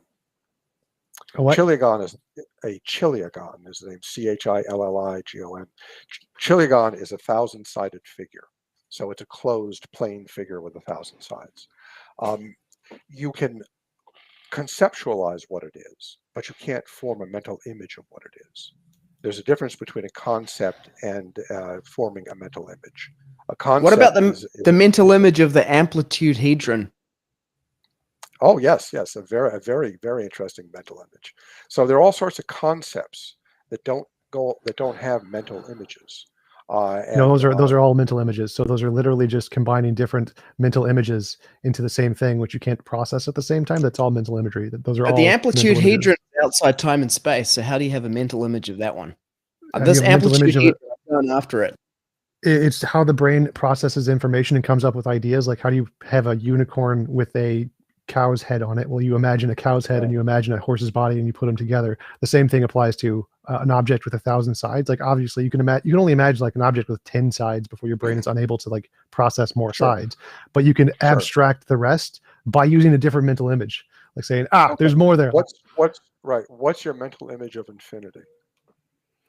It's a bunch of dots that keeps going past where I can't see them anymore. No, that's just dots that end somewhere. I'm talking about infinity. Yeah, that's the same thing. So the concept of infinity is taking infinity is a concept of which you cannot form a mental image. So all concepts are just different combinations of mental images. That's all they are. You're just combining different concepts of mental images. So to have a concept of infinite numbers of mental images, That's quite a bit of creativity no. there. You have a series like dots, dot, dot, dot, and then you imagine and you take the concept of it continuing, and you take those two concepts, you put them together, and that's how you get infinity, and you label it with infinity. So, in that case, you have dots, and the dots end somewhere, and that's not infinity. Infinity right, doesn't have an end. So right. So you no, take two concepts. my point is, and this is really rudimentary philosophy, that that abstract thought, that for example, infinity is an abstract thought, and you can't put it in a physical substrate. That's what an abstract thought is something that doesn't have a physical substrate. It doesn't mean that you can't attach images to it to help you grasp it, but the concept of infinity is not an image. It's not Literally imagination. is. So literally every single concept in the mind is a combination of images and things we've seen. That's every single one of them. There are no exceptions. So infinity, the Okay. concept of So infinity is a result of two different mental images. One is a series, and two is it continuing and not stopping. Those two concepts, when you put together, we labeled that with an idea called infinity. And that infinity, the reason it's an abstract is because it can apply to lots of different kinds of things, not just the one particular thing you we're are imagining. all right. You are flailing, Tom. You're flailing. All right. Infinity is not something that can be in a mental image because it's not finite. Right. That's what infinity means, not finite. So that's my point, is that abstract things are different from images. So I don't think you understand how Period. ambiguity works in a brain. So this is extremely I know. simple in both psychology and neurology. So I think you're just very It's confused on this topic. it's work. This is It's really, really working. simple. It's Wait, working a wait. lot. It's working a Let me lot in your brain. let me to finish Okay. my point before you. Yeah. So we know how ambiguity works, and that you can come up with ideas and representations that aren't specific enough to refer to a single thing. So like it's an ambiguity in the mind. If you're imagining something but you can't quite picture it, it could apply to lots of different things, because in your brain, stimulation can stimulate lots of different things and not just one thing. And that's how it works. And so if you have these kinds of ambiguous conceptions in your mind that can apply to multiple things, you have to label that ambiguity with something, which is abstractions. So none of this is complicated. This is why no one in neurology, or essentially the vast majority, the consensus rejects anything you just said there, because it's just not how the brain works. There's no evidence to support that. You're just kind of just asserting that there's this concept that can't be represented in physical brains. Like, no, there's no evidence of that. None whatsoever. That's why the consensus is against you. Amplitudihedron, yeah. Yeah. Yeah. Represented by Josh's hair. The fact is that we have tons and tons of concepts that cannot be physically that cannot be physical images, and our ability to conceptualize is not a physical ability, and that actually is the part of the mind that that is not material. That the other parts of the mind, perception, sensation, emotion, memory, have a pretty solid material basis. The ability to conceptualize abstract thoughts does not have a material basis, and Aristotle knew that, and that's made very, very clear by the neuroscience.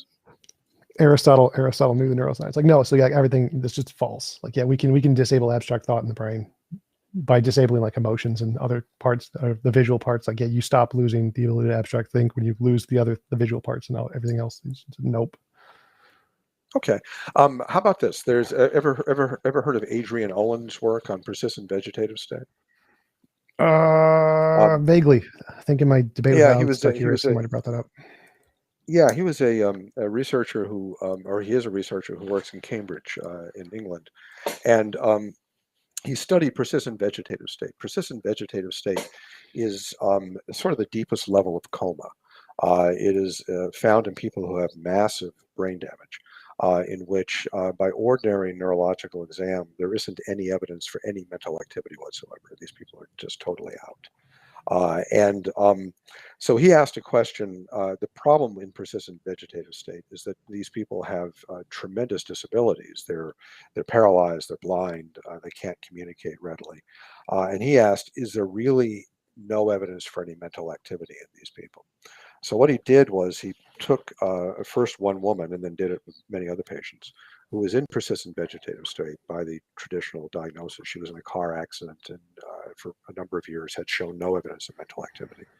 put her in a functional MRI machine that can detect changes in blood flow in the brain that seem to correspond with brain activity. And he asked her questions. He said, conceptualize various things, conceptualize walking across a room, or conceptualize playing tennis and things like that. And she, and he found that there were patterns of activation in her brain that responded to the questions. So what he asked the question, is she really conceptualizing what I'm asking her to conceptualize? So he took normal volunteers and asked them the same questions, and they had actually the same pattern. So then he jumbled the words, so the words made no sense in a pattern, both her and the volunteers. So he concluded that she was capable actually of abstract thought, even in persistent vegetative state. And his research has been repeated by a number of people. And what it shows is that there's an enormous disconnect between the capacity for abstract thought and the functioning of the brain. You can have massive brain damage where you're so badly damaged, you're blind, you're paralyzed, you can't speak, you can't do anything, but you appear to still be capable of abstract thought, at least in some circumstances. That disconnect I find fascinating, and again, I believe supports dualism. Well, that's not evidence you have abstract thought. That's evidence that the neurons and blood flow in the brain is activating the same areas that what you're abstractly thinking would be activated, but that doesn't show in any way that those are actually being formed into a thought. Well, what it does show, well, first of all, he compared it to normal volunteers where you can actually, if they're thinking or not. And by comparing it to the normal volunteers, she had exactly the same responses. When he took the words that he used and jumbled them so they semantically made no sense, she stopped responding.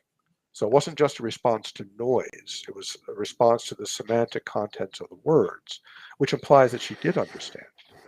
No. It's fascinating research.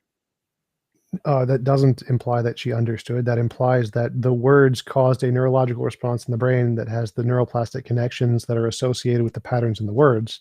Does that mean that that pattern is then being sent to a conscious experience? No. Like the same thing applies to near-death experience when you're completely non-conscious at all, and you still have verbal sensations or physical sensations that are sent to the brain through your senses. That information is then converted into a memory that you experience as a present memory when you wake up, but you didn't experience it while you were in the near-death experience. Right. It was just saved in your brain as a memory that was then saved to a conscious memory. Right. And so it's the same thing, is that the brain is still Right. functioning to make the same connections that used to be there that you learned in the past because of the neuroplastic connections that developed in the past. That doesn't mean that Right. that neuroplastic stimulation is actually being sent to a conscious experience. Right, because you can't experience it directly. All of our knowledge of other people's mental states are behavioral of sorts. You have to look at what they're doing, either what their brain is doing or what their body is doing. But this strongly implies that it is, and the notion that this, as you say, the neuroplastic whatever of recognizing normal semantics. This is a woman with massive brain damage, so massive that she showed no signs on ordinary examination of having any mental states whatsoever. And in fact, she was able to have very complex mental states. And this has been shown in about 40% of people in persistent vegetative state who have been studied in this fashion. They show the capacity for abstract thought. Some people can even do mathematics. Question for you. So if we opened their eyes and shined a flashlight in their eye and we saw brain activity in the visual center, does that mean that the people in the vegetative state are actually seeing the light, or does that just mean that their visual centers are responding to the photons? That's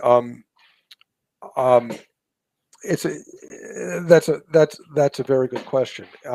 I think it is entirely reasonable to infer if you see brain activity associated with light being shined in someone's eyes, that they are in some sense perceiving it. I definitely would disagree, given the fact that we can cause all kinds of brain experiences that people don't experience. For example, there's many studies that of the one where there's someone's blind in one eye, and you like show them a color or something, and in the blind eye, and their brain responds to it, even though they can't see it, they have no recollection of it. So Yeah, there's obviously sure. sensations that you can cause that people are just completely oblivious of. What you're describing is blind sight. in blind sight is a very well recognized phenomenon where people who are blind are still able, or at least cortically blind, are still able to maneuver around objects in their environment, and that does happen. It's very well documented, and these people are still aware of the objects. But they are aware of the objects in a different sense than ordinarily. That is, if you ask them, "Can you see it?" they say no, but their behavior manifests the reality that they can see it. But it's a preconscious awareness. So there is an awareness. They walk around things. It's just not an awareness that's fully conscious. Right. So if we presume abstract thought is conscious, I would assume that.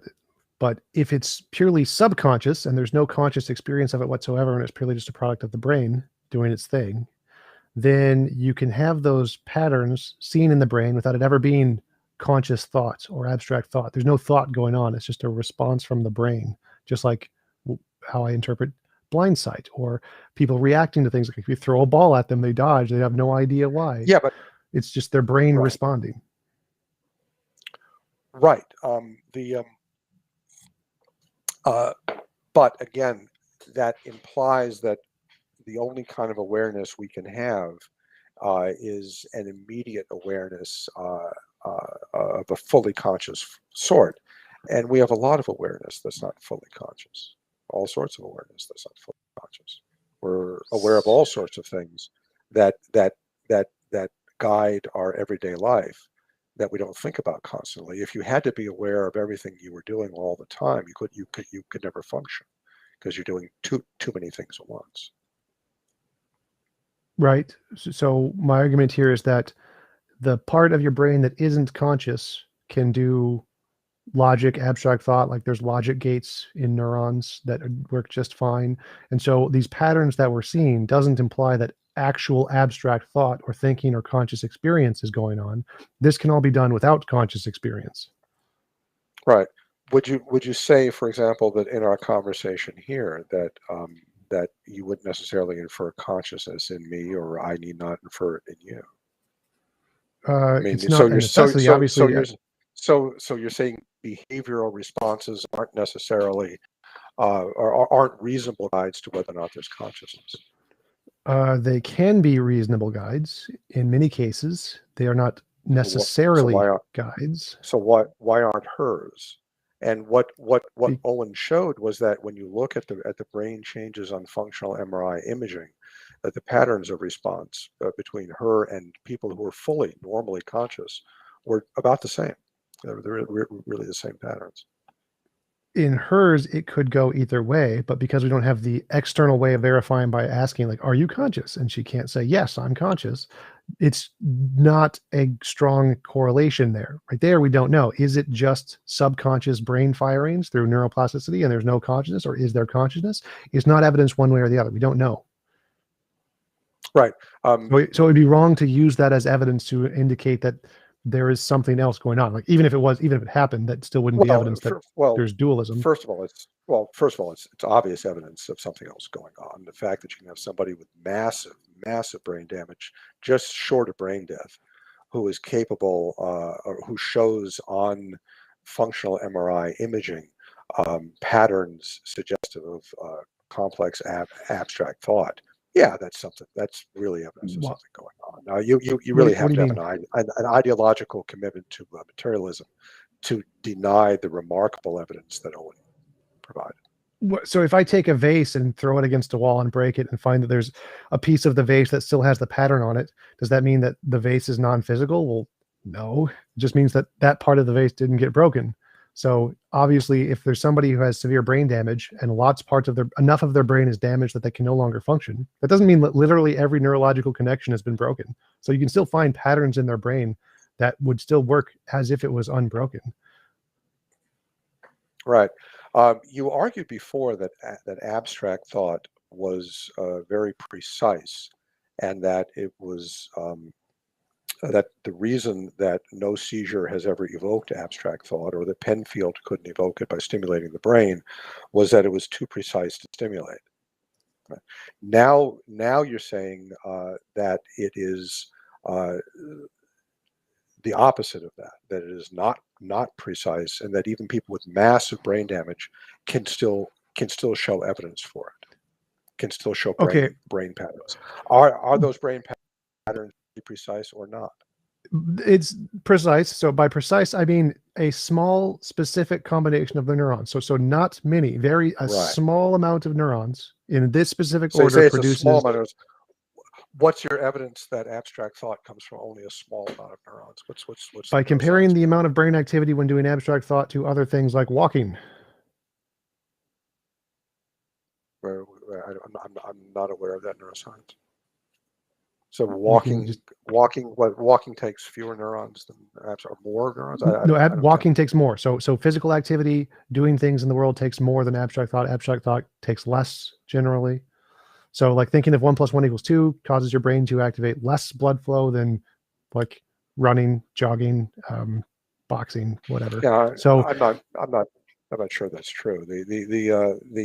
I mean, there are various patterns of fMRI activation seen with doing various kinds of neurological things. I'm not aware of that particular distinction. Okay. If you have the reference, I'd love to see it. Sure, I'd probably find that sometime. But the point here is that you said there was a contradiction in my uses of the terms. There is not. So I'm saying that the ability to do abstract thought takes a few thousand neurons, probably, that I would guess. And so if you have severe, as opposed to a few 100 million or a few tens of thousands, or hundreds of thousands. So just to clarify my position here. So if you have severe brain damage will not affect every clump of 10,000 neurons in the brain. It will affect large clumps. Like if you throw a vase against a wall, it will break into many pieces, but the vast majority of the vase did not break. The vast majority of the vase is still held together in the same atomic structure it was when the vase was put together. There are just cracks going through very particular small regions of it. Like I think 1% of a vase actually separates. 1% of the physical connections in a vase will separate if you throw it against a wall. The same thing happens with brain damage. About 1% or 10% maybe of all of the connections in the brain are destroyed from severe brain damage. That means that 90% are still going to have the working connections that were there before. And so you can find all of those connections if you activate them in the correct way and say, oh, these work exactly the same as they did with a live person. Where do you get all this from? What makes you think that only 10% are destroyed? Well, obviously, like if you burn the brain, then it would depend on the amount of the method. It would depend on the method of damaging the brain, but you can. Yeah, I mean, the amount of damage to cause brain death is not 90% of brain damage. You can cause brain death with 1%. You can just damage the part that connects your brain to your spinal column, and you cause brain death. No. So it does not. The qualification for brain death does not require a significant amount of brain damage. I don't think you understand brain death. What do you think brain death is? We're not talking about brain death here. This has nothing to do with brain death. What do you think brain death is? Pretty much the stopping of oxygen to the brain to some degree, something like that. But whatever you mentioned earlier. Brain death, no. Persistent vegetative state is not brain death. Brain death is biological death of all of the brain. So I used the wrong technical term. That's fine. So the vegetative state, to cause a vegetative state, does not require damaging a significant portion of the brain. You can damage a small portion of the brain to cause that effect. Correct. What's a typical brain weight of a person compared to normal of a person in persistent vegetative state? I have no idea. It's about half. Okay. Does that damage the connections, or is that just less water? No, there's plenty of water. The water in the head doesn't change. The skull is rigid. It's full of brain and water. The weight does not imply the connections are damaged. That is not evidence to your position. Well, the weight implies that there's a loss of mass in the brain. And the brain, so unless you're claiming that this is a dehydrated brain, which you don't have evidence for, a loss of neurons, axons, dendrites, all that kind of stuff. The point is that in persistent vegetative damage is generally massive and pervasive. And, the argument that I'm making here is that when you put these different lines of reason together, the failure of seizures to evoke abstract thought, the failure of the ability to evoke abstract thought using stimulation of the brain. Again, with seizures, we're talking about 250 million seizures in the modern era, hundreds of thousands at least of stimulations of the brain intraoperatively, as well as cases like Owen's work with persistent vegetative state. Abstract thought is not linked to the brain in the same tight way that other kinds of thought are, or other kinds of mental states are, which supports a dualist perspective, which actually is just the perspective that St. Thomas and Aquinas took, that abstract thought is different and is not material. So again, the first thing of just saying that epilepsy, which is just a random electrical firing in the brain, doesn't produce a very specific idea in the brain, is like saying sticking a fork in an electrical socket doesn't produce a picture of the Mona Lisa or just any simple image. Like, yeah, you can do that if you give them enough time, enough chances, but the probability is extremely low. Epilepsy produces memories. You can easily produce memories. It can, which can be very complex. It can produce sensations, which are quite complex. It can produce, it make people walk, make people behave. Yep. But it never so makes that's easy to anybody explain. do 1 + 1. It never makes anyone. That's do really 1 + easy to 1. explain.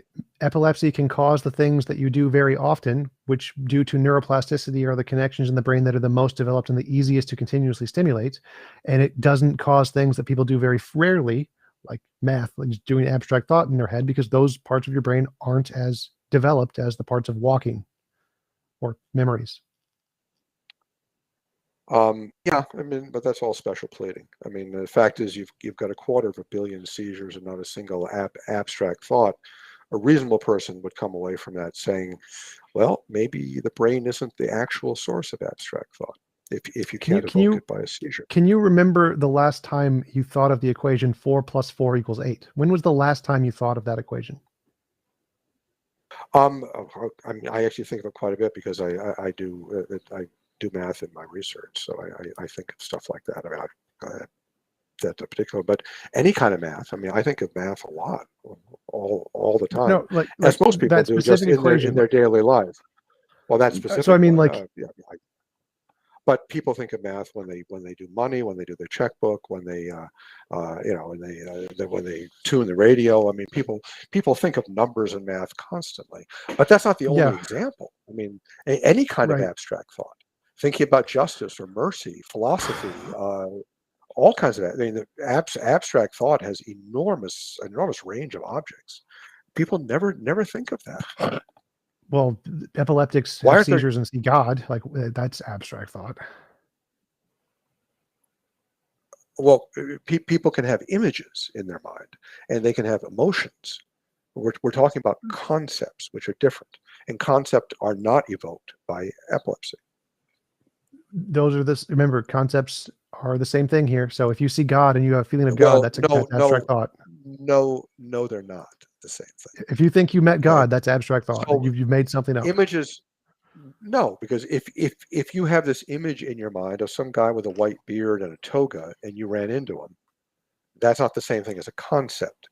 The concepts are different from images. Here's a very good example: is triangles. Think about triangles. Conceptually, a triangle is a plane figure that's closed with 3 straight sides, internal angles summed to 180 degrees. But we can never form an image of a perfect triangle. Any mental image we have is going to be imperfect in some sense. There are no perfect triangles in the real world. But we can make a concept of a perfect triangle very easily.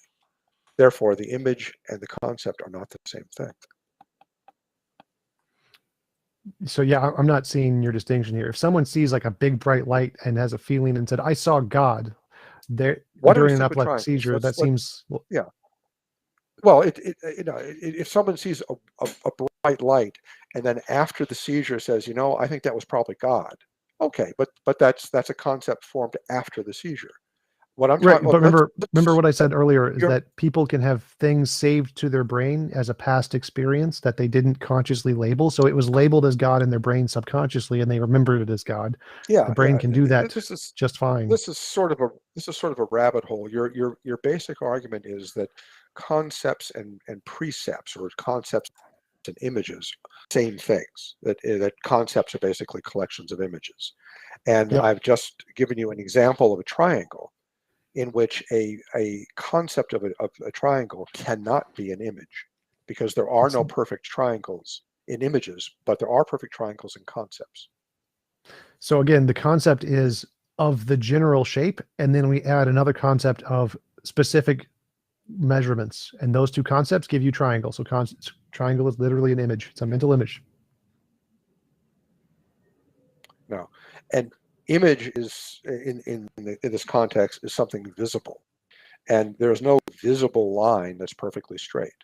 There's It doesn't no need to be. sum of internal angles. Yes, it does, because the concept of a Nope. triangle is three I just perfect don't. I straight think you sides. just don't understand how concepts so work.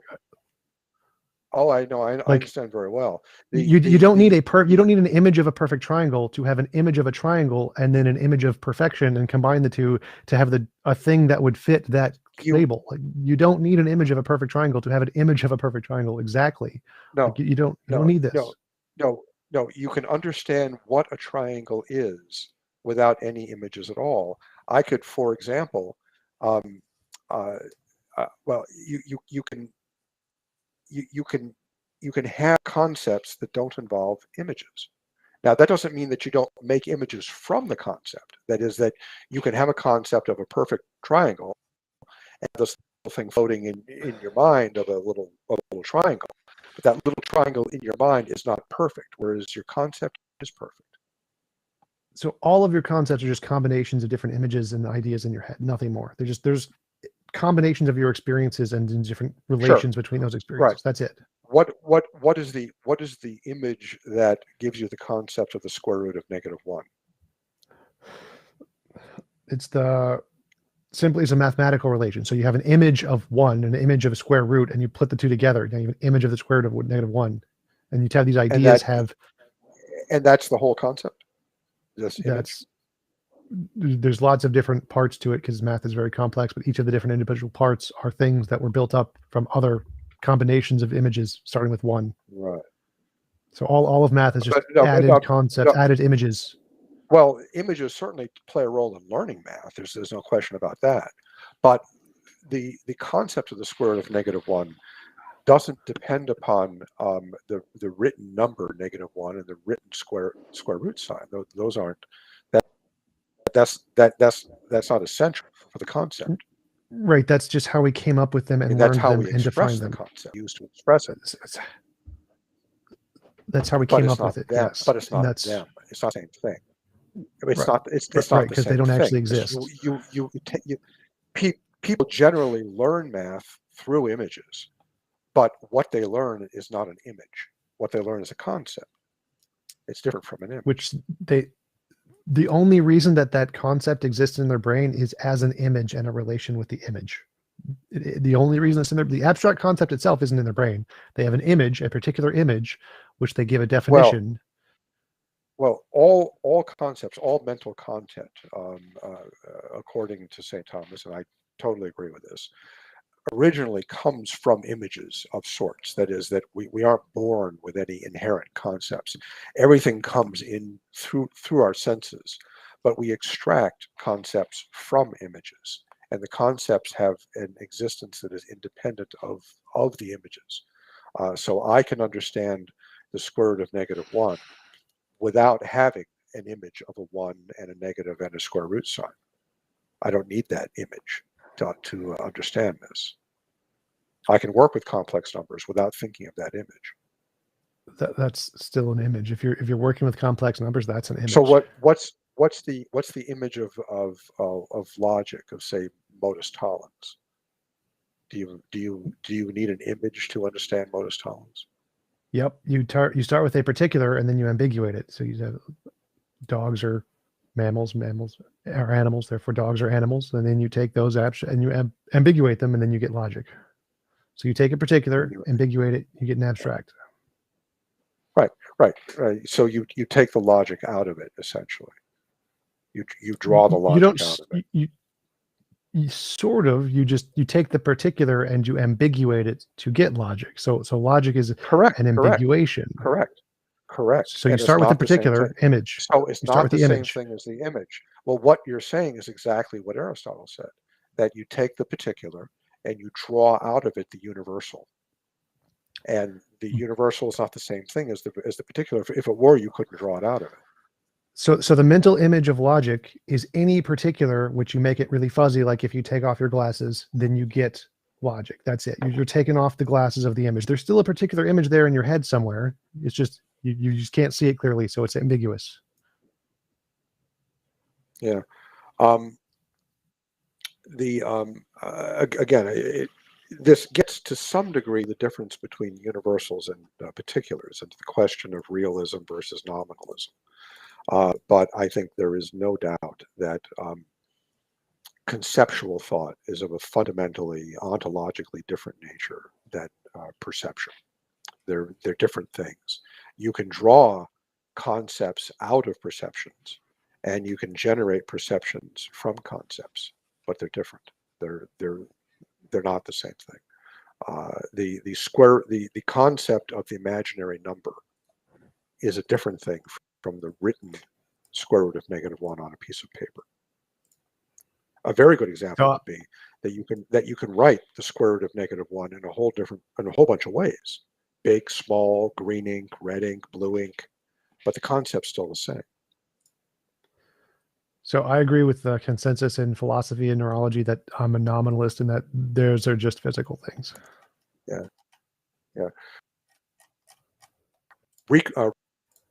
Recourse to feigned press. You have to make your arguments. All of the evidence indicates you're wrong. Like there's no novel predictions that are indicated by anything you said. It's all just you're hypothesizing and nothing more. So there is no evidence to support what you said. All of the evidence indicates materialism. All of it indicates. Let's try this novel prediction. I predict that you can't form a coherent, precise mental image of a 1,000-sided closed figure, but that you can understand what a 1,000-sided closed figure is very easily. Well, one, that's not a prediction, and two, ambiguity works. I predict it. I made the prediction. Is it true, or are you the only person on Earth who can form a mental image of a 1,000-sided figure? A prediction is something you have to make a prediction about something we don't know yet. Sure. And as I said earlier, a mental image is an ambiguity. So you take an object with 6 sides, you ambiguate it, and poof, you've imagined an object with 1,000 sides. None of this is hard. None of this is controversial in neurology. None of this is spectacular. Okay. All right. Can you form a mental image of, say, 4 dimensions, or of 10 dimensions, or 20? Tesseract. Dimensions? Yes, I can imagine a 3-dimensional object and ambiguate it. Yes, done. Just no. Ambiguated is what I say happens. That's what mental imagery is. That's literally what it is. That's all you need to do to imagine all of these things. There's no special object there that exists outside of your ambiguated imagination. That's all it is. That's all you need. No. The making it ambiguous is the process of extracting the conceptual content in it. That's what ambiguation means, is that you take the conceptual content out of it. No, it doesn't. All it means is that you're connecting it to other concepts. You're taking multiple concepts and combining them together to make it not a specific concept. That's what ambiguation is. None of this is hard. This is all really well understood. So mathematicians routinely work with multidimensional spaces. It's a very common thing in mathematics. Yes. And how is that imagined as opposed to conceptualized? How do you imagine a multi-dimensional Imagined and space? conceptual are synonyms, so they're the same thing. What they do is they take multiple different concepts, the concepts of 3 dimensions and a different concept of time, add that together, and you get 4 dimensions. So they're multiple concepts that are combined together. Okay. So you've just mentioned time as a concept. What's the imagination form of time? That is that time, if you're correct, and concepts are really just images. How do you get time out of images? How do you understand time? Well, there's multiple versions, but the Einstein space-time is actually a See, physical thing clocks. that exists. It's just a Okay. wave, kind of like a wave in the universe, like a field, like Yeah. electromagnetism or magnetic field. It's space-time is a field, Yeah. like all the other Yeah. fields. Right. Yeah. Concepts can be drawn out of images. In fact, that's the way they usually are formed, is by drawing them out of images. But the fact that they can be Yeah. drawn out means they are not images. They are concepts. They're separate. Again, I think you're just confused about how concepts work. Like I've explained this to you multiple times. Everybody in the audience should get it. This is not difficult. Like space-time is literally things we draw, and it's a concept that created by human minds. There's no actually existing like abstraction outside of our brains. It doesn't exist. Just repeating your misunderstanding doesn't make it true.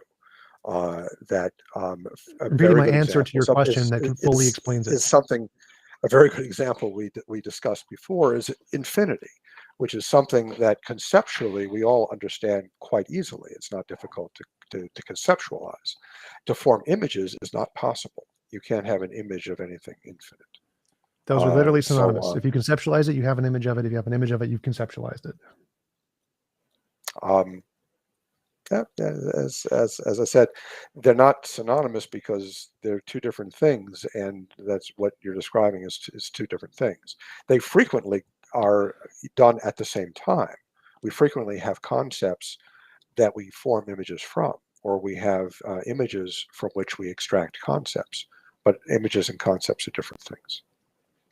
Nope, they're not. So it's like imagining a billion. You obviously can't imagine a billion individual things, but you can combine different other concepts like 10 and then 100 tens or whatever, or 110 millions, 100 millions, and get a billion. So you can conceptualize a billion without having to conceptualize each individual of the billion. The same thing applies to infinity. If you have two concepts like a continuous link that doesn't stop, you can conceptualize infinity. Okay, getting back to the square root of -1. How do you get that concept? Exact same way, by combining square roots and negatives and other concepts. You take multiple concepts, you combine them together, you have conceptualized it. No. Square root of -1 is a vector. No. The square root of -1 is a vector. It's a vector, which means it's just multi-directional. This is not hard to conceptualize. No, it's not hard to conceptualize, but the concept is not the same thing as the image of the square root of -1. I feel I've debunked you on this enough. I would like to move on to something else because I've crushed you on this topic as far as I'm concerned. Right. It's been generating a lot of images there, but not too many concepts. Well, let's see. What else do we have to talk about? We can talk about free will. We haven't done free will yet. That's a beautiful topic. So I take it that you don't believe in free will. Yeah, as far as I know, free will is logically impossible. Everything we do is either determined for reasons or done for no reasons, in which case it's random and there's no third option. Therefore, you can't have free will because any decision you make is either going to be determined, which means it's not free, or it's going to be random, which means it's not free. What determines, so let's say the free will of your expressing your opinion right now, like the last thing you said, that was presumably you freely chose to say that. What determined that? Neurology. Sure. Okay. So what do you mean? You mean like firing of your axons and stuff like that? Yeah, most likely. Okay. So why would your axonal firing warrant any kind of consideration in a debate? Meaning that why does that have to do with free will? Whether or not how can there be any truth in the firing of an axon? That's not relevant to whether or not we have free will. How can an axon? Oh, yes, it is, because if you don't have free will, then you're a chemistry set, basically. And how can a chemistry set? How can a chemistry set make a proposition that's capable of being true or false? Well, a calculator can do it just fine, but that's irrelevant to whether or not we have free will. So asking, well, it's an appeal to consequences fallacy. What you just said is an appeal to consequences fallacy. Right. I don't debate with chemistry sets. I debate with people, and people have free will. If you're a chemistry set, how does a chemistry set produce a proposition that's capable of being true or false? Again, it's not relevant to whether or not we have free will. What you're doing is an appeal to consequence Yes, it fallacy. is. It's a red Yes, herring. it is. Because free will is because denial of free will is self-refuting. If you No, say it's you don't not. have free will, if you say you don't have free will, then you are acknowledging that you're a chemistry set. Why would Yes, and anybody that's listen perfectly to what a fine. chemistry set? If I'm a chemistry So set, I don't have free will, and I would be right. I would be right if I said I don't have free will, and I'm a chemistry set. So that doesn't disprove I don't have free will. No, you may well be right, but why would anyone listen to a chemistry set? That is, What does that have to do with whether or not we have free will? The question is, do we have free will, not do you want to listen to me? I don't care if you want to listen to me. I want to know if I have free will. If I don't have free will, whether or not you want to listen to me is irrelevant. No, the problem is, if you are asserting that the motivation or the cause of your behavior is not freely chosen, but is the consequence of brain chemistry. I am saying that brain chemistry does not have propositional content. Therefore, it's not capable of asserting truth or denying truth. It's just chemistry. It's just secretions. So if what you're saying is you're basically a meat robot, and why would anyone listen to say? Well, so those are two different questions. Your first argument is that non-free will based things cannot make propositions. That Correct. seems Absolutely false. Now, that would be begging the question on your part. You're assuming, it's logically impossible for meat robots to ever have the emergent property of logic, which is just false. Like that's just begging the question. The second question was, well, why would anybody listen to you? Kind of magic. Right, exactly. So what you're saying is that everything you say is determined by your current balance of neurotransmitters and maybe what you had for breakfast and what happened to you yesterday. Sure. So why would anybody particularly care about what you have to say if you're just this bunch of that's essentially a chemistry set? That's just an appeal to motive fallacy. It doesn't matter. When you deny free will, what you're saying is intellectual agency. That is the ability to choose what you think is right or wrong in a way that's not determined by simple physical processes. So the denial of free will is self-refuting in the sense that a person who denies free will undercuts any reason to listen to them, because then all I'm listening to is the static from your neurotransmitters. So you can be determined to accept good reasons or something like that. Your brain is determined in such a way that if it's presented with a certain kind of evidence or rationality, then it will be compelled by that evidence and rationality. Therefore, there is a reason to debate in so that you are seeking these kinds of good evidence and rationality you haven't discovered yet. Therefore, it's perfectly reasonable to have debates with determined things, like it's perfectly reasonable to look up information on Wikipedia. Even though Wikipedia is determined, you can still find information there. So your appeal to motive fallacy of saying, well, why do you do this is completely incoherent. The reason debate is valuable is because we're determined to seek good information. So determination actually makes it reasonable to have debates. What you're saying is, but the first thing I wanted to talk about, the first thing. So firstly, you brought up the free will is self-refuting because the meat thingies can't produce intentionality propositions. So that's propositions. So that again seems to be just you begging the question. You can't understand how meat could do this, therefore it can't. You haven't presented any evidence that it's impossible for this to be emergent. You've just asserted it, sort of. So it's not magic on my part. You are making the negative claim. Like if I claim it's impossible for there to be a God, you're essentially just doing that, saying it's impossible for meat to produce propositions. And so you would hold the burden of proof to show that's logically impossible, which you haven't done. I don't need magic here. I can just say it's possible, and my position is more supported. What we understand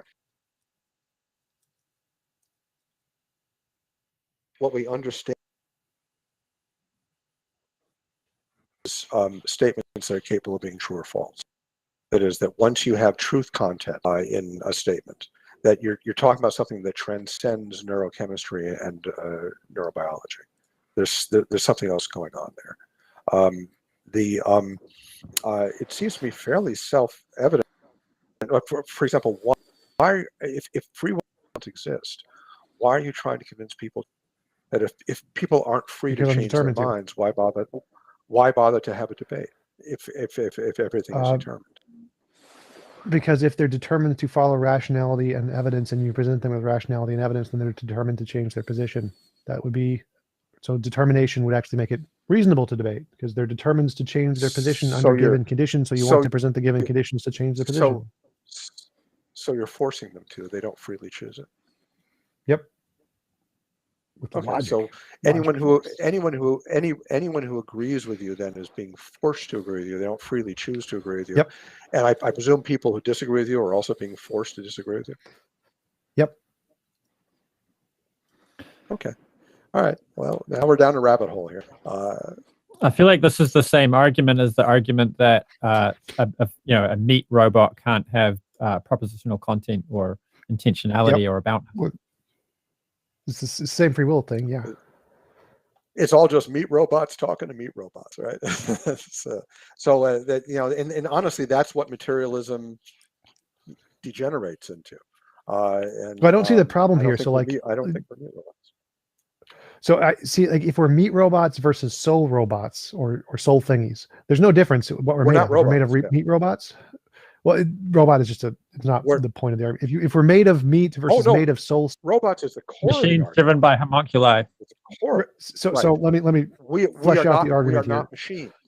Let me flesh out the argument here. Fundamentally machines. So it doesn't make a difference if we're made of meat or made of soul stuff. It makes no difference. Either one is capable of doing everything else the other one can do. The only difference is we have evidence of meat stuff. We have no evidence of soul stuff. So anything you think can be done with soul stuff can be done with meat stuff too. Sure. What is the Thomistic definition of a soul? I have no idea. Right, then how can you say there's no evidence for it if you don't know what it is? Because I've researched the topic quite thoroughly, and there's no evidence of anything outside of the material world. So if you're saying, well, if you're saying soul stuff is material stuff, like, okay, that'd be cool. No, I mean, no, I'm saying if you don't know what a soul is, how could you possibly say that there's no evidence for it? That's just well, I don't know what the Thomistic definition of a soul is, but I know what the classical definition of a soul is, which is a non-physical substance that entails consciousness. Non-physical substance that entails consciousness. Yeah, that's the Cartesian view of the soul. It's not one that I accept. You didn't ask me about what you said. You asked me the definition of a soul. Is that the soul is the intelligible principle of a body. Essentially, the soul is that which distinguishes a living body from a dead body. St. Thomas called it the first activity, meaning it's the activities of the body that make it different from a dead body. So bacteria. So the soul is, yes, definitely. Anything living has a soul.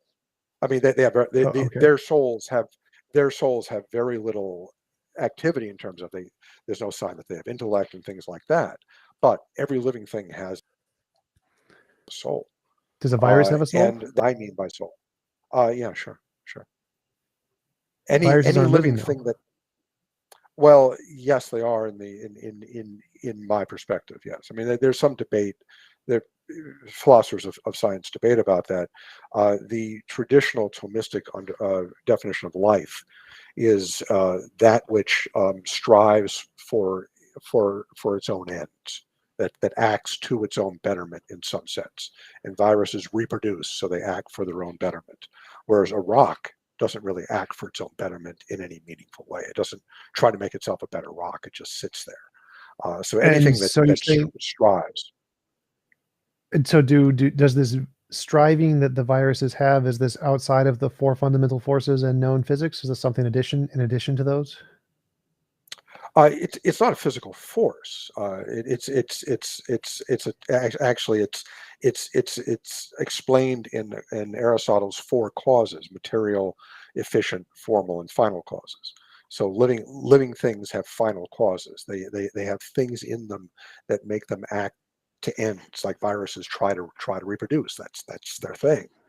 People have debates on podcasts. And, living things have ends. They have goals. Whereas inanimate things don't have goals. And you're saying that this goal is an existing quality in the universe, not just a abstract label we give to the fact that it moves. teleology pervades the universe. We see it everywhere. We see it everywhere. We see it in every electron that behaves according to quantum mechanical mathematics is behaving in a teleological sense. Now, of course, the electron isn't alive and doesn't have a soul. What do you mean by teleology? It's God's mind. That's where teleology comes. What do you mean by a teleological sense? So teleology is design, but why do you think any of those have a design feature to them? The fact that they act in a particular way isn't evidence of design. Yeah. Well, yes, that goes to Aquinas' fifth, and his way he explained by an example. He said, if you see arrows flying through the air that consistently, not necessarily always, but usually hit a target, the fact that they seem to be directed to a target implies an archer. That is, that if you find processes that tend to one end rather than other ends, that tending to one end implies purpose, implies design. In animate objects, the design comes from the animal itself, like my design is to make an argument. In inanimate things like electrons and rocks and things like that, the design comes from the mind of God. That's his fifth way of demonstrating God's existence. Okay, so God's nature seems to have a purpose. Who designed God? God is not designed. He's the source of existence. So you actually don't need to have a direction that needs purpose. So you just disproved Aquinas' fifth way. Okay, cool. Yeah, none of these ideas apply to God in anything except an analogical sense. Aquinas described three ways that you can understand something: analogically, univocally, or equivocally. Univocally means exactly the same, and that's not what we're talking about. Analogy means that we can draw analogies, but it's not exactly the same, and equivocal means that it's not the same at all. When we talk about God, everything is analogical because we have no direct access to God, intellectually or by our senses. It's called special pleading. So you're special pleading for God, saying God is an exception to the rule. Why can't you just make up a different exception and say, okay, you don't need this for the laws of physics? Oh, no. It's not special pleading. It's saying that there is an existence that is outside of nature that explains nature, and that's not special pleading. That's inference to best explanation. So there's an explanation outside of God that explains God. That's inference to the best explanation too. No, there's nothing outside of God. There's nothing outside of nature. Well, that's your argument, but then you leave nature unexplained, and nature is not necessarily something that does not need explanation. In fact, I think it does need explanation. God, by his nature, does not need explanation. He is the source of existence. So you assume that God doesn't need an explanation. I think God does need an explanation, and I think the nature, by its definition, is its own source and doesn't need a thing. So I can just repeat everything you just said verbatim and just switch the nouns. The reason that you say that God needs an explanation is because you don't understand the arguments that Aquinas and other theologians have put forth. And I agree, they're difficult arguments. But I understand them perfectly well, and I understand why they don't work, like most philosophers. So we can repeat the arguments for nature and have them work equally as well for nature. I wouldn't say you understand them perfectly well. I think that's a bit much. I mean, Thomistic scholars don't understand them perfectly well, and you certainly don't. The arguments are profound and subtle, and but they make a lot of sense. I think the idea that the universe just exists for no cause is an argument that falls way short of credibility. Kind of like saying that God exists with no cause. It seems to also fall even shorter. Right. Well, it is in the nature of God that cause does not apply to him, because God is, as St. Thomas said, that in which existence is the same as essence. That is, what he is existence. And you don't see why you can't just literally say the same thing about nature. Right. I mean, the reason you can't say it about nature is that the nature demonstrates changeability. It demonstrates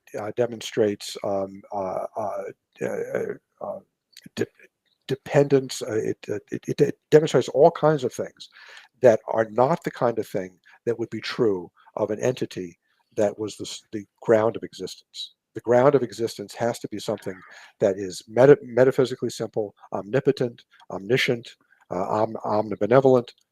That is God. That's not nature. It seems like you're begging the question, making up a bunch of criteria that aren't required at all for the metaphysical necessity thing. And you said, well, I've made up this new property that I think must be there because I think it's God. But there's no evidence to support any of those things are actually required. It's not really. That's all. Not really a new. It's not a new property. It's a property that has been discussed by theologians and philosophers for thousands of years. By new, I mean, we just want to clarify. By new, I mean thing there's no evidence for. I know you're not making this up. I know that it's made up by other theologians in the past. By new property, I mean thing that hasn't been demonstrated to exist yet, independent of human imagination. Right. But when you say that there's no evidence for, you don't think that teleology is evidence for a mind in the universe? No, it's definitively not. We can prove it's not. How is it that electrons follow quantum mechanical laws, which are intricate mathematical laws, but electrons don't understand mathematics? How do they behave in accordance with these laws? It's determined by the physical structure. Determined by physical structure. That isn't saying anything. How is it that electrons follow the physical structure? Why do they behave in that fashion? Because they're determined by the physical structure. So it's like the same thing of asking, well, why does God follow his nature? Because it's his nature. No. I'm asking about electrons. How do electrons, their nature. To put it colloquially, how do electrons know quantum mechanics? They don't know anything. They're just falling like rocks. They are affected by the forces. Right. So what makes them do it? The forces if they don't know make them do it. If they don't know forces, what makes the forces the forces? What makes the Their forces nature? Do what the forces what makes do? God? His nature. So this is the whole teleological argument for God's existence, that the presence of consistency, of goal-directed behavior in nature, implies an intellect that is the source of that goal-directed behavior. The intellect isn't in the electron, although the panpsychists will sometimes make that argument. The intellect is in God. There's an intellect working there. There's not. There's no evidence of intellect in teleology. Like I've literally had conversations with experts on the teleological argument in every field. This is not a thing. So you don't think that the mathematical structure of quantum mechanics implies an intellectual source? No, it has a pattern, and we describe it with a language called math. The fact that there is a pattern in reality does not mean that an intellectual source must have created the pattern. The pattern could just be a part of the nature of reality. Like God has a pattern. God is not a random jumbled mess. Would you say the pattern is complex, intricate, and elegant? Sure, I guess. Where does the complexity, intricacy, and elegance come from, or is that just something else that happens to happen? It's just part of its nature, just like you think it's part of God's nature. So the same answer that you apply to God applies to nature every single time. Is nature intelligent? Nope. Are you a panpsychist? So where does intelligence come from? Emergent property. Does intelligence come from? Emergent property is like magic. Property. Magic, right? No, I mean, it's a combination of things that don't have intelligence that combine in such a way that produces a process of intelligence. It's not magic. There's no God stuff here. There's no spirit. This is all really stuff. Oh, no, but we know emergence is a thing. No. Intelligence is at the most rudimentary level. No, it's not. It's not. There's no evidence to support that. Yeah. You don't think quantum mechanics is intelligent? No, quantum mechanics is just a function of reality. There's no intelligence behind it. I see. So you could get a PhD in it without really studying very hard?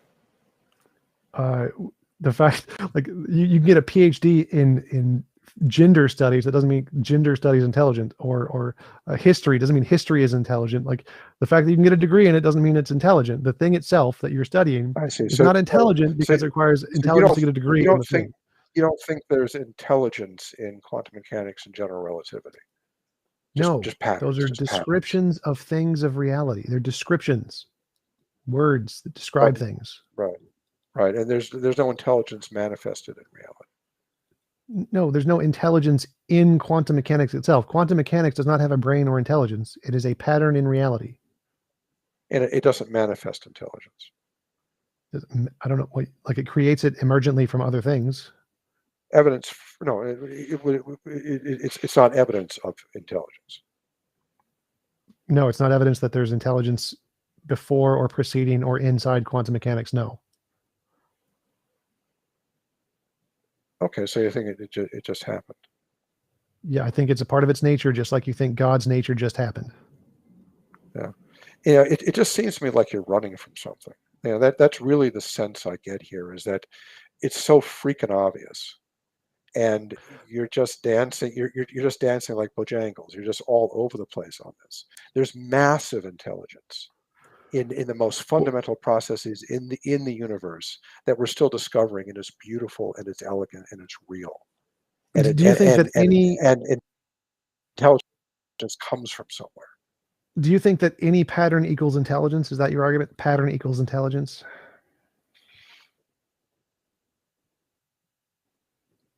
Yes, definitely. That's the whole teleological argument. That's Aquinas' fifth way. Any pattern. Okay, any pattern so does comes any from pattern equals intelligence?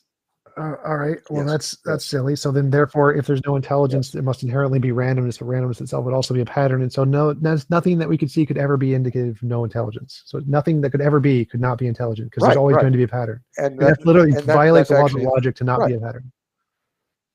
Oh no! As a matter of fact, that's an interesting way of demonstrating the existence of God. That even randomness would require reference to a pattern of some sort, which would imply God. You can't get away from God, no matter how hard you Okay, try. so if there wasn't a God, how would you identify it? How do you make your hypothesis falsifiable? That's a very good question. The existence of nature as it is now, there is no theory in nature as thoroughly proven as God's existence.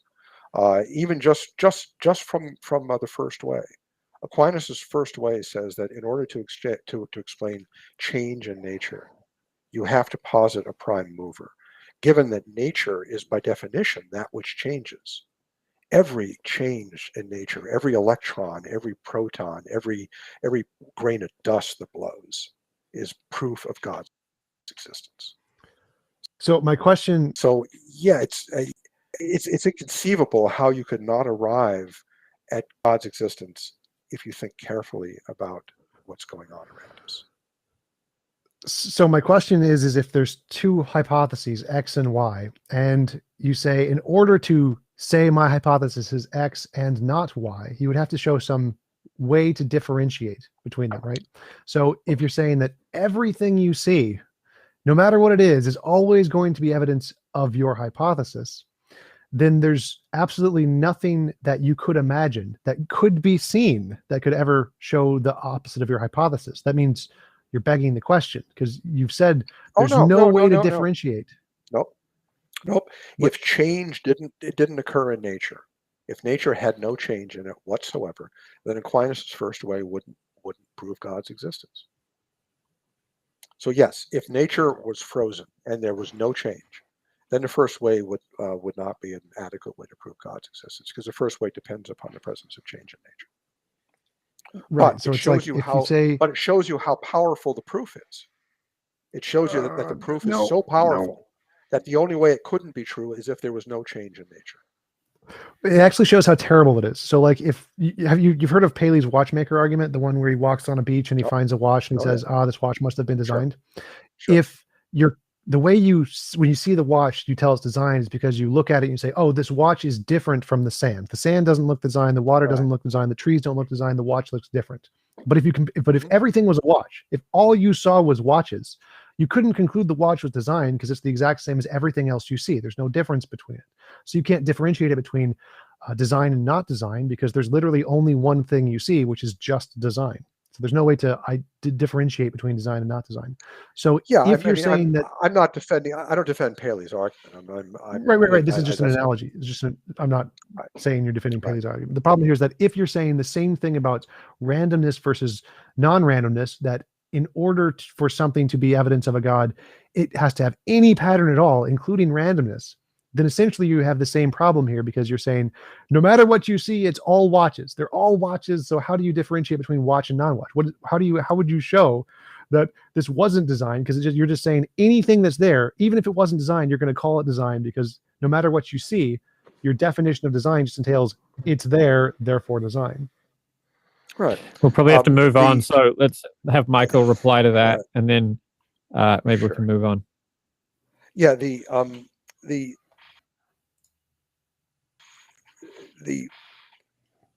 make is a good point. That is that randomness itself intrinsically implies the presence of goal-directed behavior in some sense, because randomness wouldn't be intelligible if it couldn't be compared to some kind of goal-directed behavior. Nonetheless, what we observe around us is goal-directed behavior of an uncommonly elegant, complex, intricate form in physics, in nature. And the inference that comes from an intellect that is outside of nature is the obvious inference, and I think is obviously true. So there was the question of, who created God, or what's the explanation for God? So I think and explanations, you got to bottom out somewhere. So the question is, at some point, any worldview is going to appeal to mystery. So you might do it with what was that word? The tetrahedron or whatever. Oh, Amplitude. Amplitude. Or you might do it with God. Which is the atheist God. Right. So the question is, which is the more appropriate place to appeal to mystery, or to say this is just fundamental and we don't have any. This does explaining, but it itself is not explained.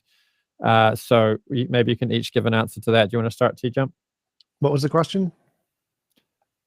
So would you agree that every worldview is going to bottom out somewhere and have an explanation which is itself not explained?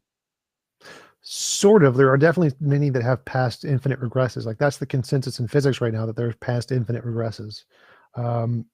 Most models have that. Like in Sean Carroll's debate with William Lane Craig, he did like a Google search for 30 minutes, found 17 of them. So not necessarily, like there are some that have infinite regresses. I prefer the ones that do have a first mover. Mine is naturalistic pantheism. That's the one I go with. But yeah, most of them do, but not all of them. Most of the ones in physics don't.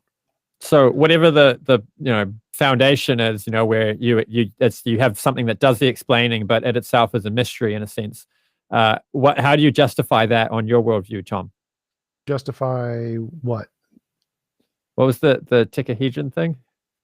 Amplitude. Like that's amplitude. So whatever it is that's at the bottom, how do you justify? So what's the explanation for the amplitude? So, and then you give an explanation for that, and Michael can just ask, what's the explanation for that? So you're doing that for Michael's view with God, and we'll have him give an answer for that. But the same question applies to you.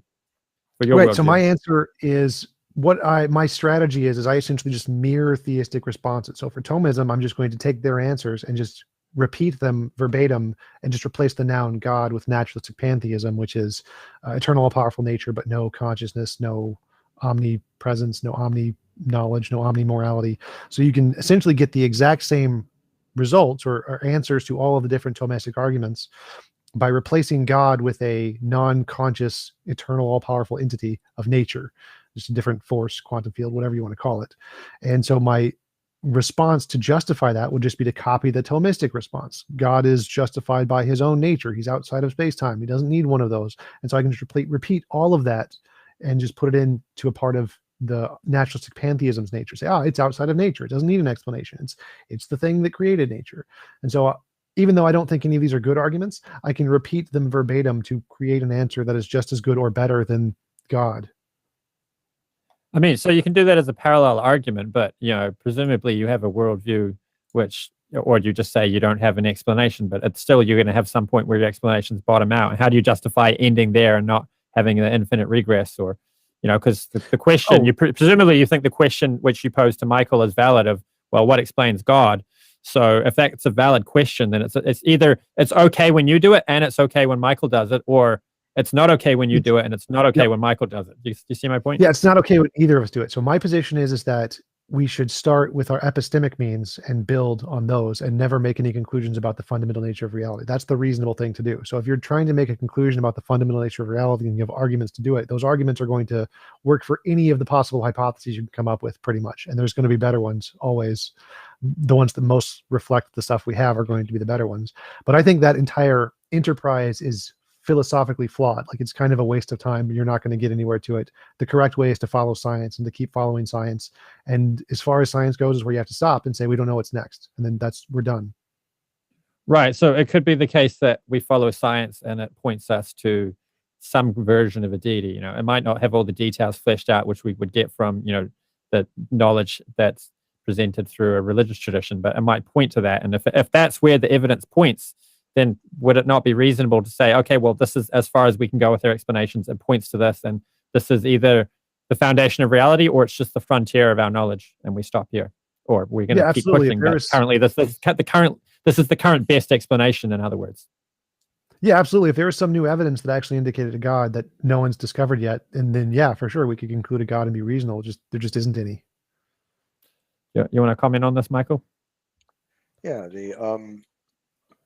I think it's not a bad synopsis of what atheism is, in that it is the evasion of answering really fundamental questions about existence. It certainly was what I did as an atheist, and so I can certainly understand the motivation for an atheist to say, hey, you know, let's not really think about where things really came from, because it's kind of what atheism is. What came by logically as the ground of reality was discussed in great detail by Thomas Aquinas in Summa Contra Gentiles. It's like 100 pages of the modern translations.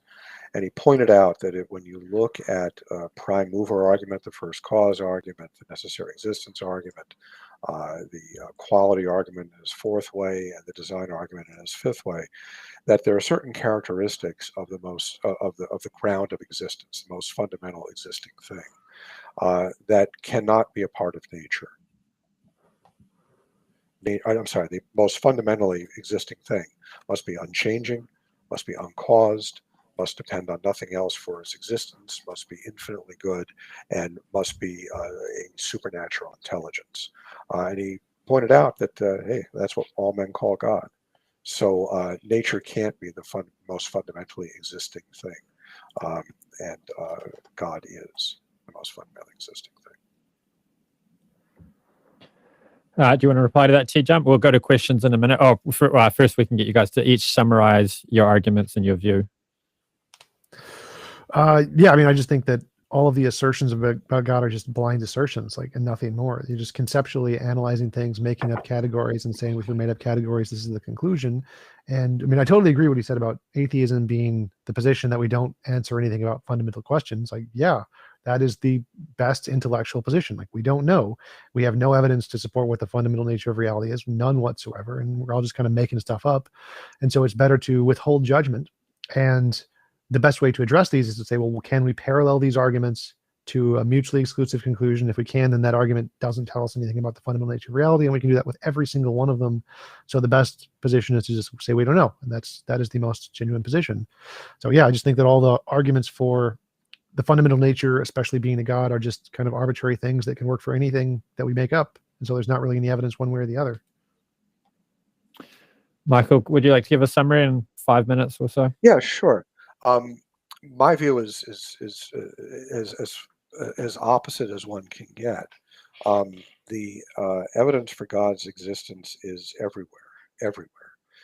Every electron that moves, every proton that moves, everything that's caused, everything that exists on a scale of better or worse, everything that has any kind of pattern of behavior is evidence for God's existence. The evidence for God's existence is massive, plentiful, continuous, and undeniable. Undeniable rationally.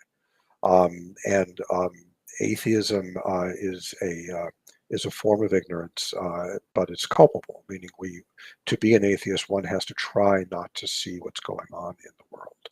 What's going on in the world is a beautiful, elegant, astonishing mind that's manifested in the world around us.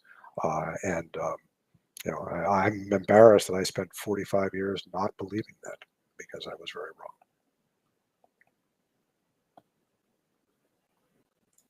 You are muted. Where is it? It hasn't come through in here yet. Where was it? Me or Tom? It's gonna come. The first Arjuna question was for muted. TJump. I'll click on it when it comes through. It's a little bit of a delay. I'm Okay. looking at it on YouTube. Sure. For TJump, a person looks at a pink elephant. You then cut the brain in the right spot and lie on a special paper. Has it come through yet? Yep. No. Radiometric paper, and you can see the pink elephant, which is what's actually a shape done by, I think it was monkeys. They did it on monkeys, where they showed them an image, put a radiometric dye in their brain, cut the brain open, and found the image in the brain. And you can find the reference for this in my conversation with Eric Hernandez, where there's a link to a conversation on Sean Carroll's podcast where they went in and talked about this. Yes.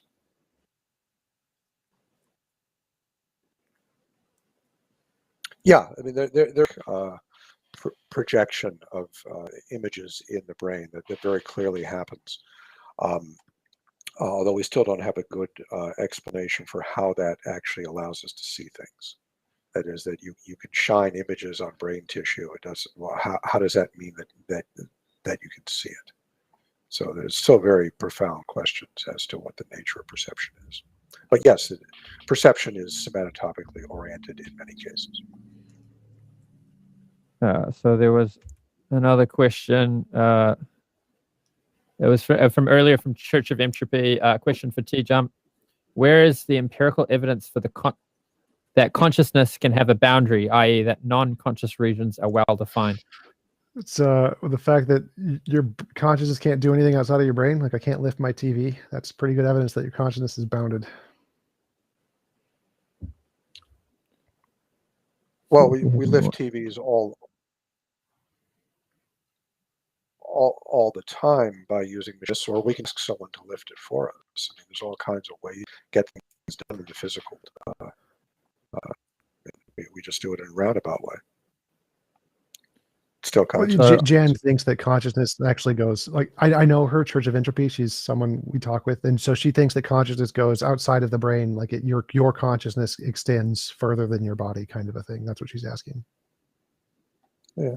Okay. I mean, it's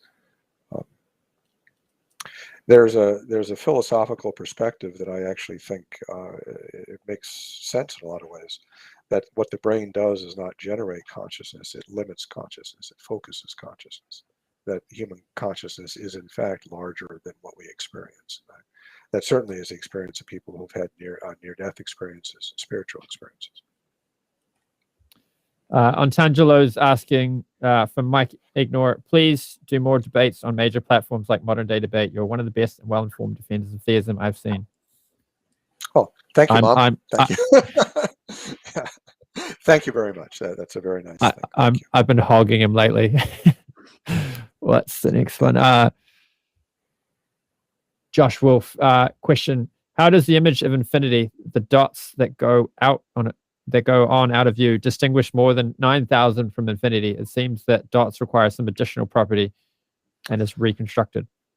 Yeah, it's multiple concepts in the brain. So there's multiple concepts for infinity. One is the dots, and it's just not stopping.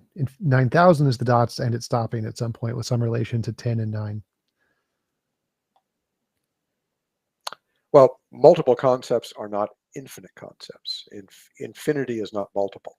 Infinity is infinite. So it's still a different thing. And then another one from Josh Wolf. Question for Mike: what is the mystical idealism that you mentioned at the outset of the discussion? Mystical idealism. Goodness gracious. Well, your version of idealism or Thomistic dualism, or you said you didn't want to get into it because it would take time. I refer to a personal mystical experience. Is that what they're referring to? No, I think he means your Thomistic dualism. I think he wants an explanation of your. Oh, sure. Thomistic dualism is sometimes also called hylomorphic dualism, and it is a form. There are three common forms of dualism: Cartesian dualism, property dualism, and Thomistic dualism. Cartesian dualism is the idea that the mind is a separate substance from the body, and it's like a ghost in a machine. I'm not a Cartesian dualist. Property dualism is the viewpoint that mental states are basically properties of physical states, but don't have power in themselves to change things. Thomistic dualism is the idea that the mind is the form of the body. The mind is the intelligible principle that gives rise to the body. It comes from the Aristotelian notion of hylomorphism, which is a metaphysical way of understanding the world. So it's kind of a complex issue, but Thomistic dualism, I think, fits very nicely into neuroscience. So that's why I'm a Thomistic dualist. And then another one for Mike. If I wanted to argue for dualism, which is the best argument that doesn't reference a failure in materialism? That's a very good question. There are tons of arguments for dualism. I think metaphysical simplicity is a good argument. The idea that the brain can be split, but the mind cannot be split in anything like the same way. The idea that qualia, that the first person experience of taste and smell and vision is not a property of matter, so it implies a different process.